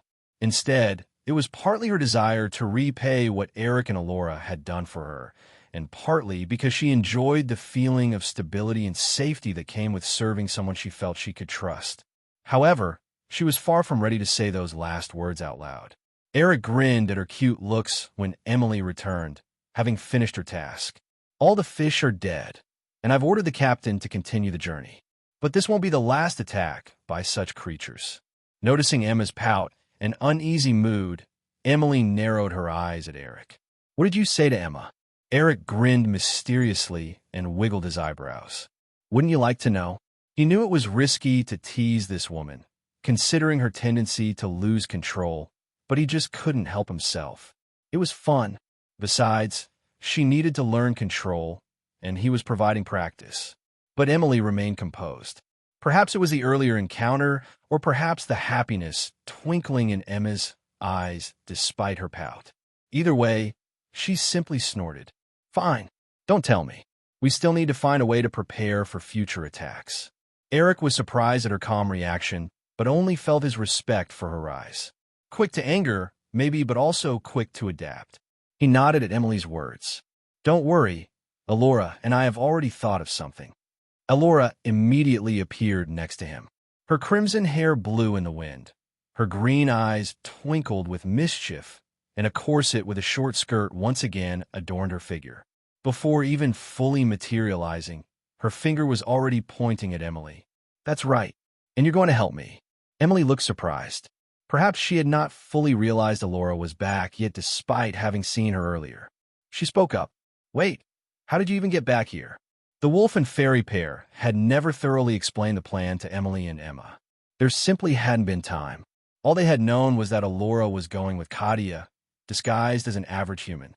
Eric had explained the situation to Emma yesterday, when the girl had asked him about Alora's safety. But Emily still knew nothing. The fairy giggled condescendingly, looking at the black-haired woman as if she were an idiot.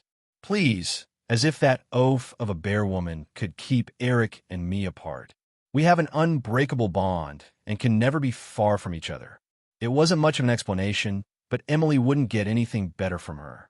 Alora continued. Anyway, from today on, you'll be my little apprentice. We will be covering this boat in sigils while I begin to teach you. She grinned maliciously as her eyes twinkled with cruelty. Better prepare. I am not a kind teacher. Just as Alora had told Eric back in the Ashcroft mansion, she saw tremendous sigil crafting talent in Emily and intended to nurture it. She may not care about the sisters like Eric did, but she respects talent. Besides, a servant who could craft sigils was far more useful than one who couldn't. Emily raised her eyebrows in surprise. You're going to teach me? Then, her eyes narrowed in suspicion. Why? Ever since creating that Ethereum infusion sigil, she had wanted to learn more about it, both because she recognized the potential and because she found the process enjoyable. But the few interactions she had with Alora clearly depicted her as a callous woman. So why teach her? Alora's lips curled up in derision. I have my reasons, but why bother asking about them? I can see in your eyes that you want to learn, and even if you refuse, the covenant will force you. So, any more questions? No. Good. Follow me.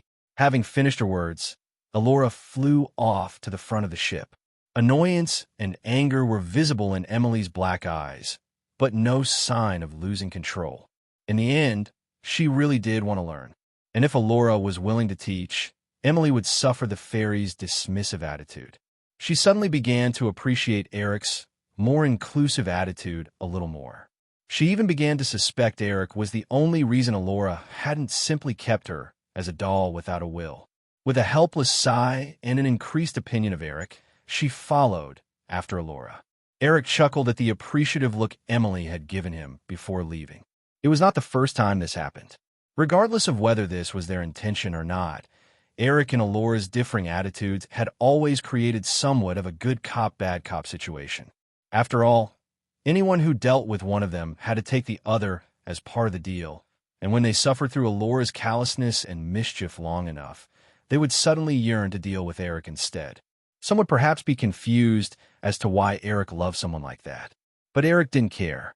He only cared about how Alora treated him, so long as she was at least a little considerate towards anyone Eric cared for. He turned his attention to Emma and noticed she was still casting her light spell on him. Considering its limited effect on him, he barely even noticed it. Drops of sweat had begun to appear on her forehead as she continued to pour power into her spell. Eric smiled at her willingness to help, but didn't want her to exhaust herself for no reason. He touched her magic circle and used his superior control of Ethereum to gently break her spell. Breaking a spell like this could cause a backlash if done without care. Emma looked at him with confusion and sadness, likely wondering if she had done something wrong. But Eric smiled reassuringly at her. "Thank you for the help, Emma. I'm fine now." Hearing his encouragement made a bright smile appear on Emma's face. Eric felt almost blinded and once again wondered who had been unfair enough to give Emma this level of beauty and cuteness. He looked in the direction Alora and Emily had gone before turning back to Emma. "Aren't you worried about your sister?" Emma shook her head without losing her smile. "She'll be fine. I know Miss Alora cares little for Big M and me, but she does care a great deal about you. And you care about us. She may be a little harsh with Big M, but she won't do anything to harm her."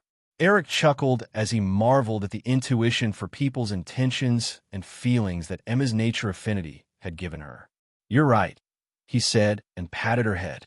"Anyway, go inside and prepare some tea or something. I'll be with you in a moment. I want to spend our time on this boat, increasing your power as much as possible since you're lagging behind the rest of us." Excited at the prospect of becoming more powerful and helpful, Emma's smile became even brighter. "Yes, sir," she said energetically before running off to the ship's kitchen. A low laugh escaped Eric's lips, amused by her enthusiasm. He turned around and gazed out over the sea, thinking about what lay beyond the deeper ocean and, eventually, the Americas. He wondered about the state of the world there. He had only ever heard stories and seen movies about the United States, many of which involved an apocalyptic America. Were they doing better or worse than Europe? Who was ruling it?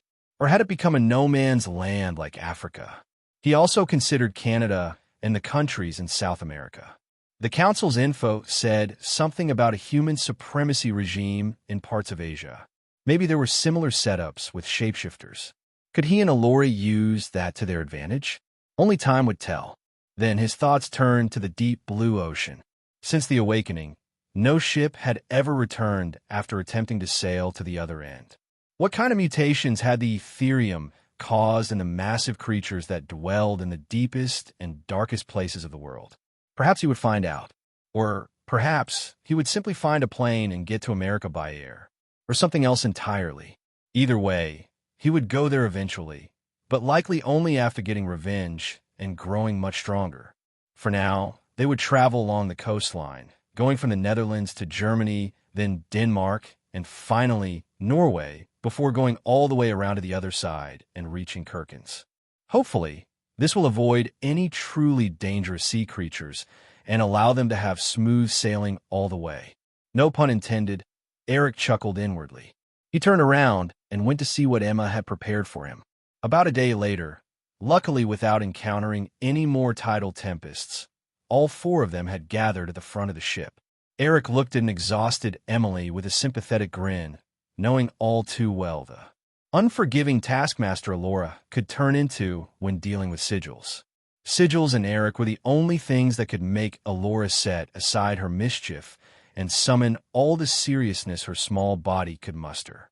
The tired Emily was currently on one knee in the middle of a large sigil and using a small, black sphere on the tip of her finger to etch in the finishing touches under the supervision of a surprisingly stern-looking Alora, who gave the occasional pointer. This wasn't the only sigil they had created, however. In fact, the entire ship was now covered in sigils. Not even the ship's underbelly had been spared.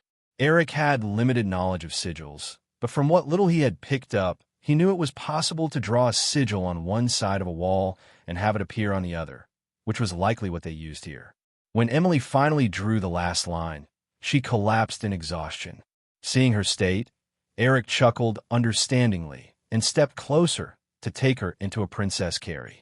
Feeling his actions, Emily just glared at him. She was clearly unhappy about getting his help despite knowing she needed it. Eric grinned confidently at her. "Oh, don't look at me like that. I know you're warming up to me." Emily scoffed and looked away. "Fat chance of that. We still need to talk about what happened between you and Emma. You pervert." Before Eric could respond, Alora flew into the magic circle and spread her arms. It was time to activate them. Dark green etherium flowed from her hands and into the sigil before spreading over the entire ship. Everyone, even Eric, looked on in wonder. Alora spoke. "This is actually the first time I've done something like this. Let's see if everything works as intended." Eric ignored Emily's mumbling about being the one to actually do all the work. All the other sigils on the boat began to glow with the same dark green color, lighting up their boat like a Christmas tree. The Ashcroft sisters, who still didn't know what these sigils were supposed to do, began wondering if becoming a beacon of light was really a good idea. But they were quickly proven wrong. The dark green glow began to die down, and with it, the boat started to fade away. Emma and Emily panicked as they saw the floor they were standing on literally disappear before their eyes. What is happening?"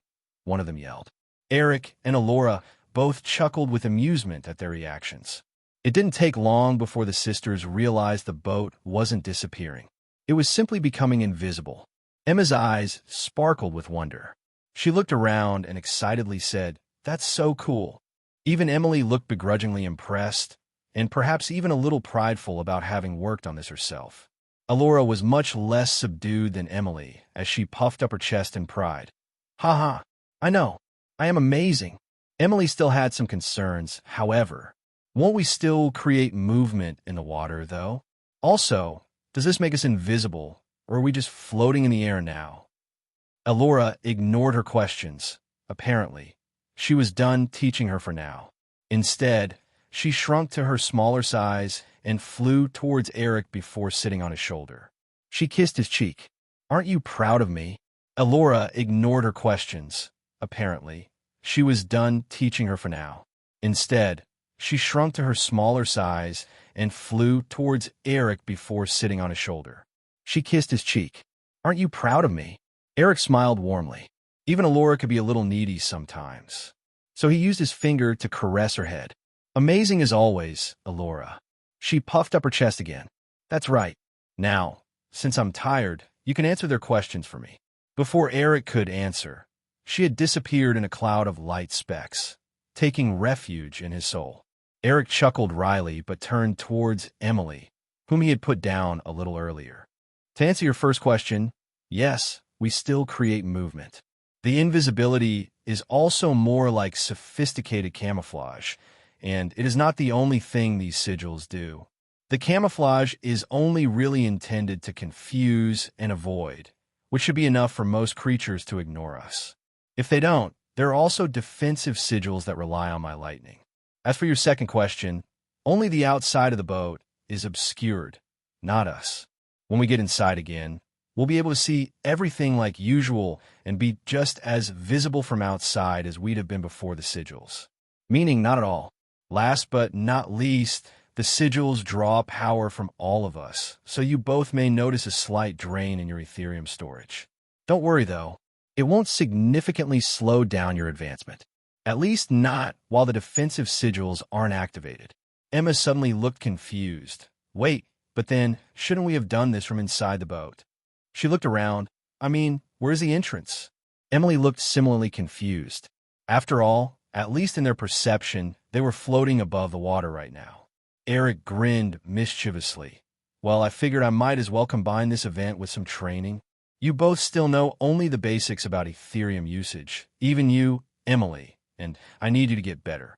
He jumped up and somehow landed on an invisible higher part of the ship before taking a seat and looking down on the sisters. Don't worry, I won't go anywhere. But neither of you will get inside until you can find your way there by using Ethereum to see your surroundings. Both sisters had the same anxious expression as they looked at the blue sea under them and voiced some complaints, but Eric ignored them. He would give them pointers later if necessary, but for now, he intended to let them discover what they could on their own.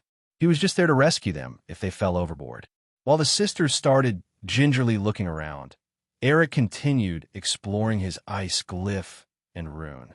He had at least 2 weeks on board this ship and planned to make the most of it. Luckily, pulling a second affinity up to the next rank was easier than advancing to adept rank the first time. Meanwhile, in the heart of what used to be Brussels, a modern high-rise was located called the Nexus Tower. This was one of the few buildings to have largely survived the initial earthquakes that accompanied the awakening and the 6 years of chaos that followed. For the past year, since the council was formed, it was fully restored and now serves as their headquarters. Above the entrance door was a large version of the council's emblem, worn by peacekeepers all over Europe. The entire building shimmered slightly with various colors, something most people assumed was just a pomp and show from the council, but in actuality stemmed from the many sigils carved into the tower's sides.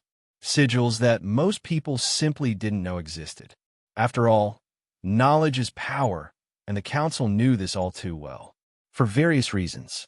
While the outward appearance of this tower was modern, and most of its floors follow that trend, the top floor was a little different. Its aesthetics and feel were more ancient. This floor held the council chambers. The chambers were divided into 3 equal parts, each occupied by one of the 3 races that governed the council: humans, vampires, and shapeshifters. At the heart of this tripartite arrangement lay the deliberation hall. This circular room exuded warmth with its dominant wooden accents, featuring 3 doors, each leading to one of the adjacent sections. The center of the hall remained empty. It served as a podium where non-council members could stand to address them if the need arose. Surrounding the central space were an array of luxurious seats, each elevated in steps to provide a clear view of the center. The seats were crafted from rich, dark wood cushioned with plush fabrics, providing both comfort and an aesthetic appeal.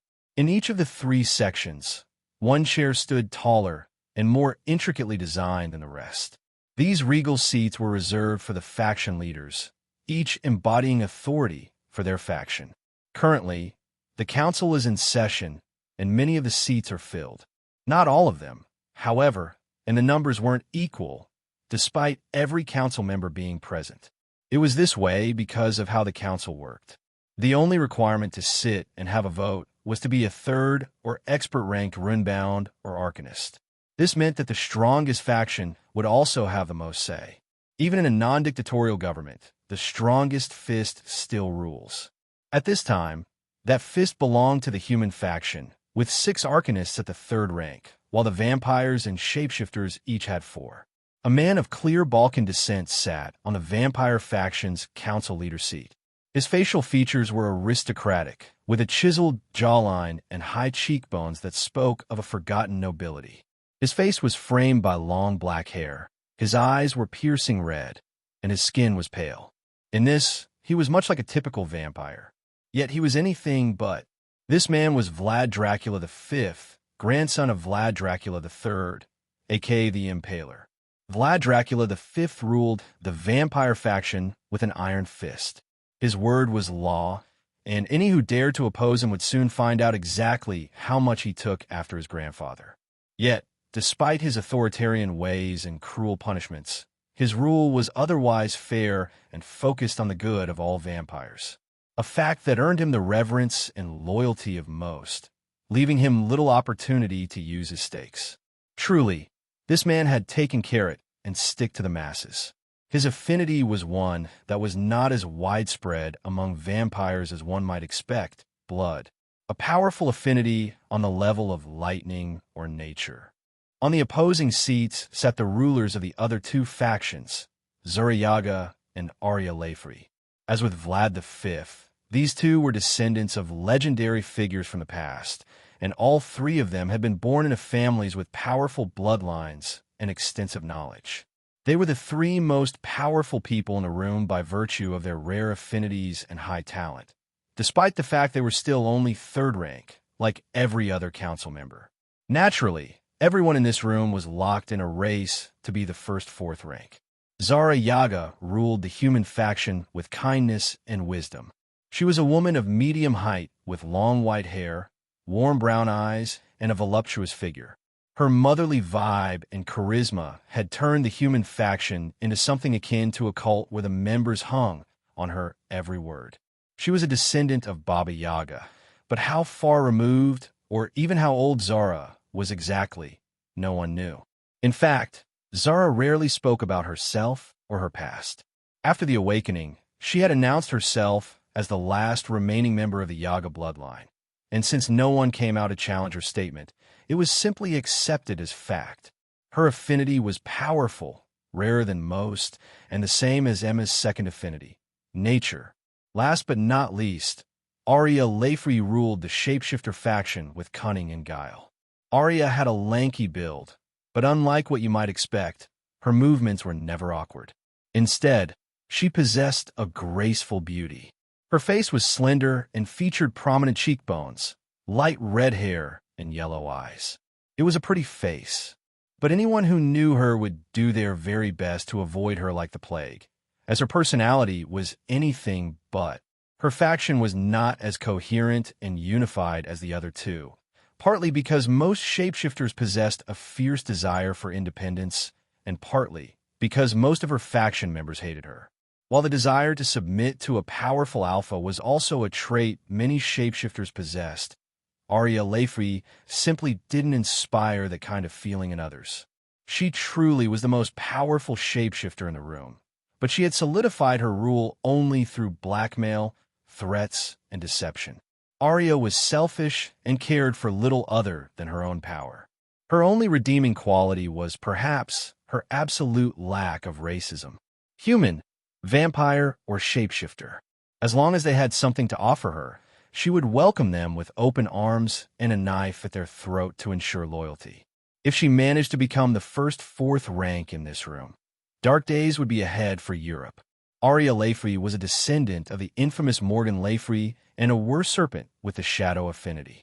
Shadow and darkness related to each other, much like water and ice did, with one being a stronger version of the other. Despite the fact that Arya originally came from the UK, that land was now ruled by the human faction.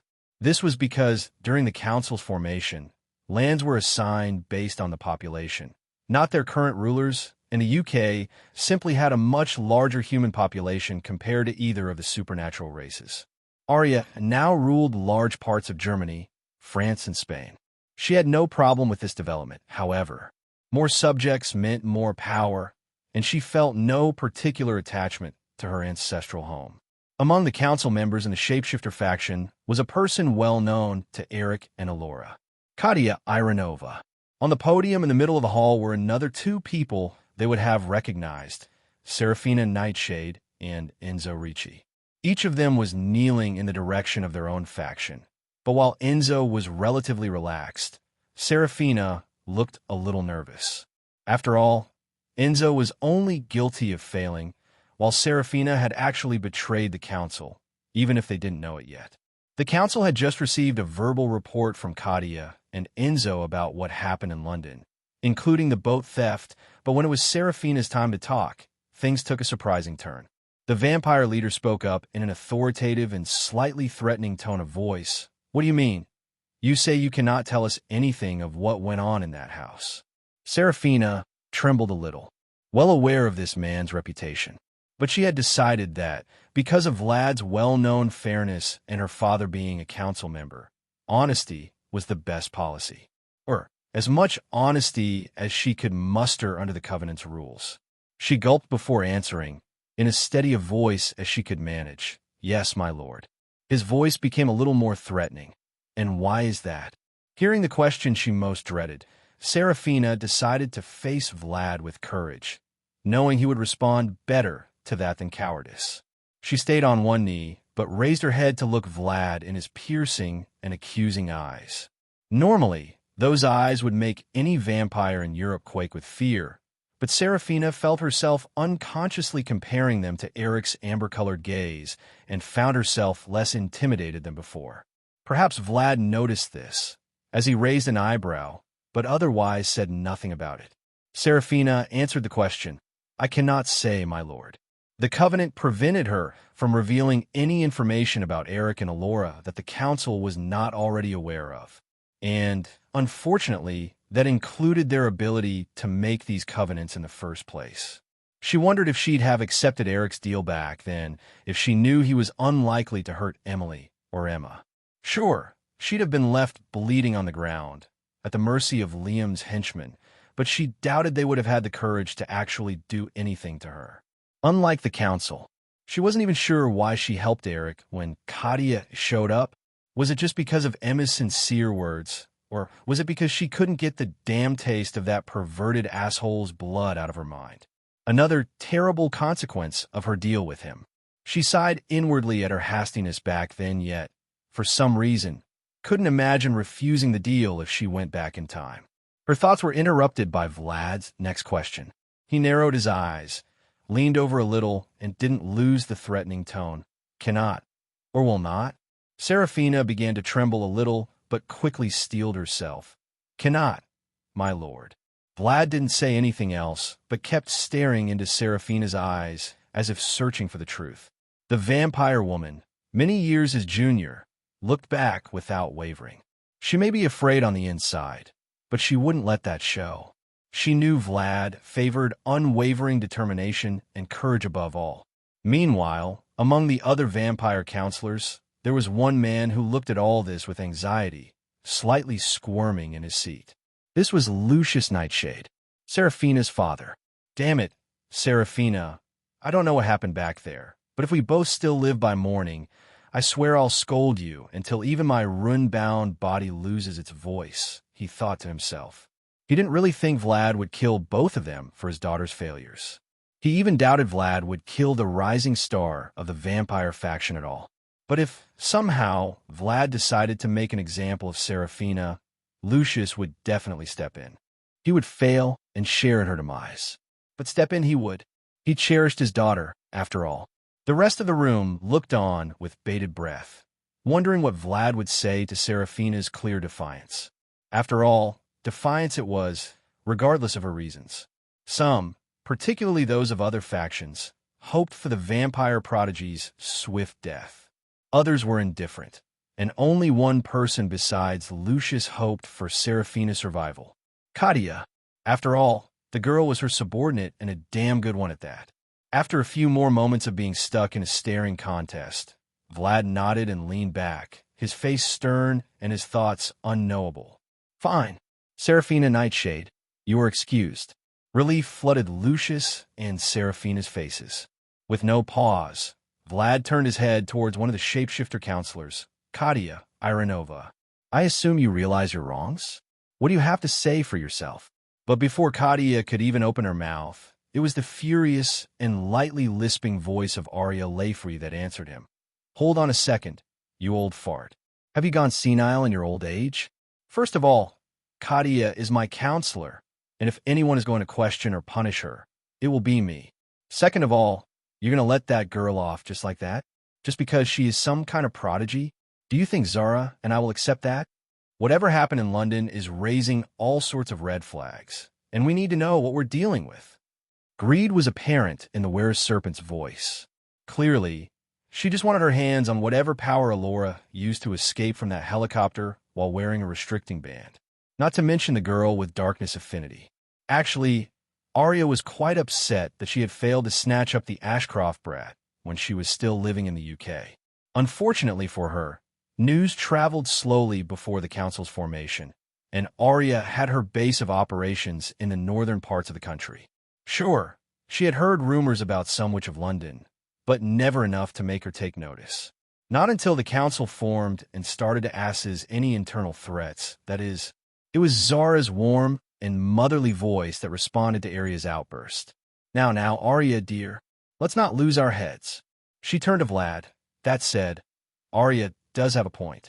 Setting aside the missed opportunity to recruit someone with a darkness affinity, these people, I think you called them Eric and Alora, they seem to have some mysterious knowledge and abilities, and we can't let them run around in our lands doing as they please. Behavior like that is precisely why we formed the council, to begin with. She quickly glanced at Arya. Well, for some of us, anyway. She turned her attention to Seraphina with a warm smile. I don't mean to put undue pressure on you, child. But surely you understand we can't let this go without proper explanation. Seraphina didn't answer. Doing so would have been an insult to her own liege, and she wasn't about to make matters worse for herself now that it appeared like she may be getting off scot-free. Vlad waved his hand dismissively. She has already said she can't speak of these matters. Regardless of the reason for her inability to do so, I consider the matter closed. Whether he actually considered it closed or intended to grill Seraphina for answers himself later was anyone's guess. The other two leaders had always considered Vlad a little eccentric and wouldn't put either option above him. Arya was happy to voice her doubts. Come now, you old bat. She's obviously lying. A long and slightly forked but still distinctly human tongue left the woman's mouth and licked her lips. Just give me a few hours with her, and she'll squeal like a pig. Power thrummed in the air as blood-red runes appeared on the vampire ruler's skin. His voice was heavy with the threat of violence. Touch a hair on the heads of any of my vampires, and I'll turn you into a handbag, you overgrown snake. Then, as if nothing had happened, he returned to normal and scoffed. Anyway, just because your faction is a nest of vipers who all hate your guts does not mean it is the same for me. I trust my people. No one seemed fazed by Vlad's outburst, apparently used to it. Arya just grinned at his provocation, and Zara still smiled warmly as she said, I understand the sentiment, Vlad. I feel the same about my own people. That said, even if we assume Seraphina is speaking the truth, there must be a reason she can't speak of what happened in that house, and we should try to uncover it. Seeing how even the more reasonable Zara wouldn't let this go, the old vampire relented a little. Fine. When this meeting is done, I invite the both of you to join me in my chambers. We will examine Seraphina, within reason, to see if we can uncover the cause of her inability to talk. However, if we cannot find anything, you will let this matter go. Continue to pursue this afterwards, and you will find yourself at the Bucina's end of my sword. He knew the other two, not even Arya, would go to war over this matter. And even if they did, he was prepared to face them. As much as Vlad V was a cruel and authoritarian tyrant, he was also fiercely protective of his own people. Zara nodded calmly at Vlad's words, clearly accepting his proposal. Arya was a little less graceful, but accepted the proposal as well. Meanwhile, Seraphina looked anxious but still relieved about the stay of execution. Her father seemed mostly anxious, however, as he turned his head toward Vlad. My lord, I dash. But before he could continue, Vlad stuck up his hand. Yes, Lucius. You may attend. With his concern alleviated, Lucius released a breath. Thank you, my lord. Vlad nodded sternly and turned back to the council. Before we move on to other matters, do we have any idea at all where these people may be headed? We can't exactly send search parties in every direction, but the longer we wait, the lower the chances we find them. Everyone present sank into thoughts, but no one spoke up, until Zara offered a question directed at Seraphina. Seraphina, I understand you can't or won't tell us anything right now, but if you could or would, do you have knowledge about their next destination? Seraphina looked at Vlad questioningly, and only when he nodded did she stand up from her kneeling position and turn towards the human section. She gave a slight bow and said, No, Lady Zara, they never spoke about this in front of me. I suspect not even the Ashcroft sisters knew where they were going. Zara nodded and turned towards her two counterparts. In that case, assuming the girl speaks the truth, I suggest we simply alert all our coastal and riverside settlements and leave it at that. We don't have a manpower to go on an extensive manhunt throughout Europe, assuming they even stay on this continent to begin with. We can discuss the matter again if our investigation reveals some new information." They quickly held a vote, and mere moments later, the result was unanimous. A full manhunt was off the table for now. Even Katia voted against it despite her desire to find Eric again. She had her own personal subordinates and would put them on this task. Keeping the council out of the way was only beneficial for her. Zara nodded good. Now that that's settled, let's move on to other matters. The leaders seem to have made an implicit agreement not to mention Katia's impropriety anymore. Sure, she made a mistake and put her own interests ahead of the council's, but the fact was Katia was strong. So strong, in fact, that some suspected she was no weaker than Arya, and the only reason Arya ruled was because Katia had no interest in it. Yet, others refuted that thought, as it was well known that Katia hated Arya more than anyone. Surely a battle maniac like her would not shy away from a fight against someone she hated if she had even a remote chance of winning. Whatever the truth, no one disputed that Katia was first below the leaders, and because of that, was given some implicit leeway in her actions. Vlad nodded in response to Zara's statement. Yes, we need to talk about the operation in Finnmark, and especially about the situation in the east. The Pax Orientis is getting more aggressive by the day. I suspect war may not be more than a year away at most. Some hours later, 5 people gathered in a luxurious room on the vampire side of the council chambers. Serafina, her father, and the 3 faction leaders.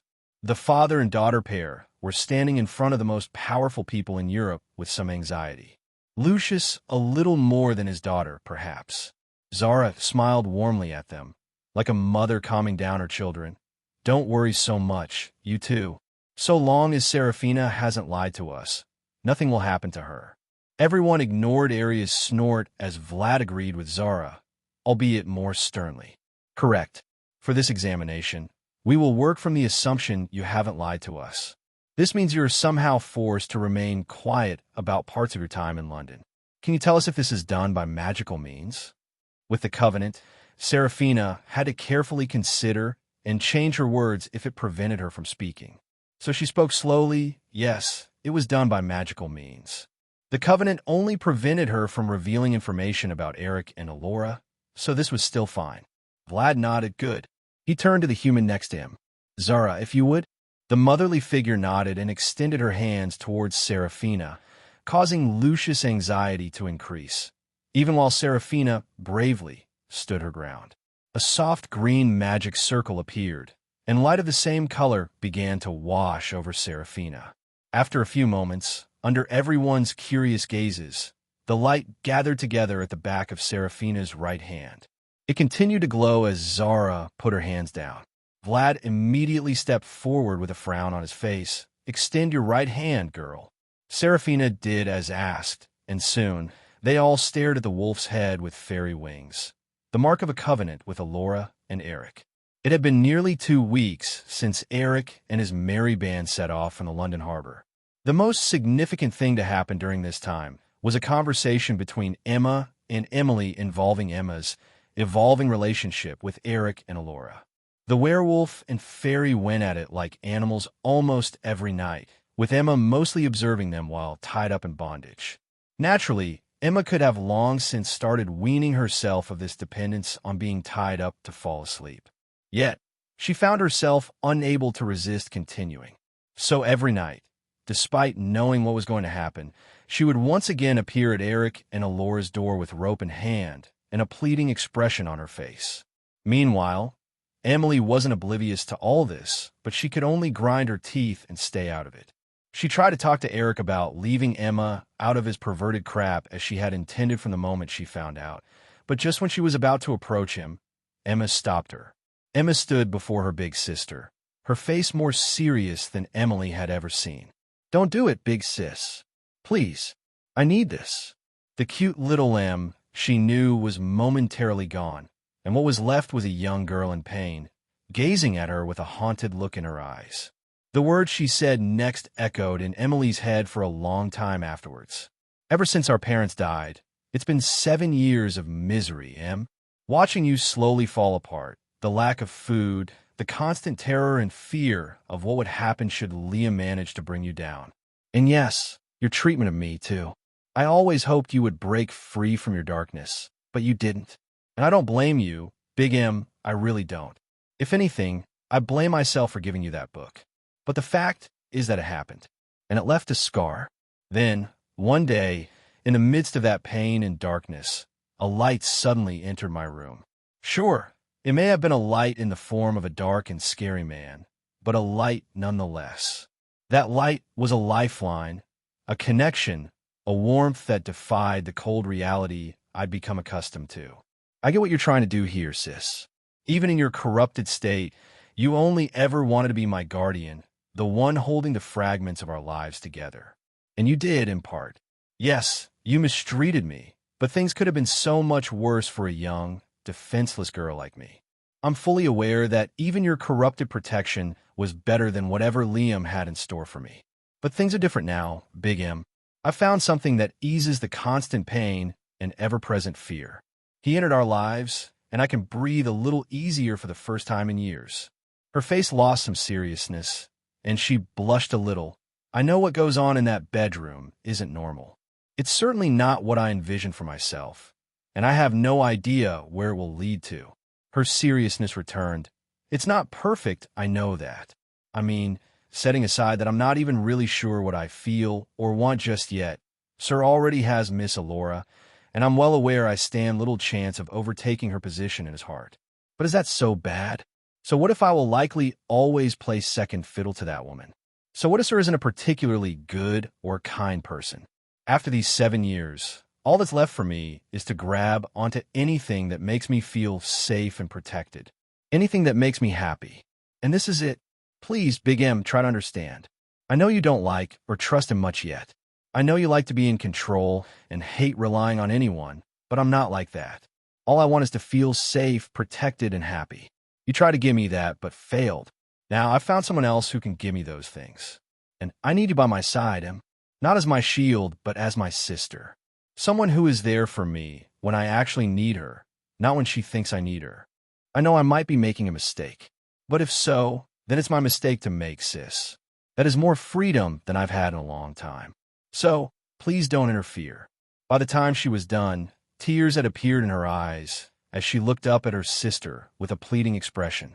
Emily was dumbstruck. She simply had no response. For what could she say? Emma's words had hurt her, but she knew them to be true. Before she found the right words, Eric entered the room, and in a display of how much Emma had learned about Ethereum control already, she used her light affinity to clean her face and evaporate the tears before turning around and greeting him with her usual, carefree, and delightful smile. But it wasn't a fake smile. Emily knew that. It was simply how she felt when Eric was around. Eric naturally wasn't fooled by the girl's quick attempt to clean her face. In fact, he had heard every word Emma said, but he wouldn't embarrass her by revealing that. So he greeted Emma with a smile and pretended not to know a thing. Meanwhile, Emily slinked away to think about Emma's words. Unfortunately, no one noticed the corrupted red flickering through her eyes. On the one hand, Emma had poured oil on Emily's desire to resist her corruption, but on the other hand, the pain and sadness she felt were exactly what the darkness loved to attach itself to. Ever since that conversation, Emma remained lightly involved in Eric and Alora's lovemaking, occasionally receiving kisses, getting a share of Eric's fluids from Alora, or simply rubbing herself into oblivion on the crotch rope that had become a standard part of her bondage attire. Yet, despite her light involvement, she had already become addicted to the whole thing. Such was the danger of being around Eric's body in an intimate setting. His pheromones and fluids, modified by Alora into becoming ultimate tools of pleasure, were nearly impossible for a rank 1 human girl to resist, especially when they were happy to give in. Over time, Emma also became more and more interested in getting directly involved, but she was too embarrassed to say anything. The couple naturally noticed this, but kept quiet, waiting until Emma found the courage to ask them herself. They knew that, to truly make someone fall into their web, they couldn't always take the next step. It sometimes had to come from the other person for the most impact. Aside from this interpersonal drama, however, the rest of the journey proceeded with speed and relative safety. Everyone on board spent most of their time training hard, with Alora and Emily occasionally taking breaks to continue sigil crafting lessons. Some new and different kinds of mutated creatures had appeared during their travel to inspect the invisible ship. The water movement attracted them, but they always left the camouflaged ship alone when it became clear there was nothing to find. Eventually, they entered the colder regions, prompting more lessons from Eric to the sisters. This time, about resisting extreme temperatures through Ethereum. During their travel along the Norwegian coast, they went especially close to the coast in order to watch the magnificent fjords pass by. While Eric and Laura had seen plenty of amazing sights on Seoul, the fjords were still beautiful, and the Ashcroft sisters had never seen anything like this at all, having never even left London despite their wealthy parents. The rugged Arctic beauty and coastal charm they encountered all along the Norwegian coast had charmed them all in one way or another. Luckily, it was currently summer, so there was not enough ice on the sea to hinder their ship. That said, there was still more than expected, which was a phenomenon related to the awakening. Having come from an awakened world, Alora and Eric naturally knew much more of what this process meant for a planet than anyone else on Earth, except perhaps for the Council and similar people around the world. It was still unknown exactly how much they knew.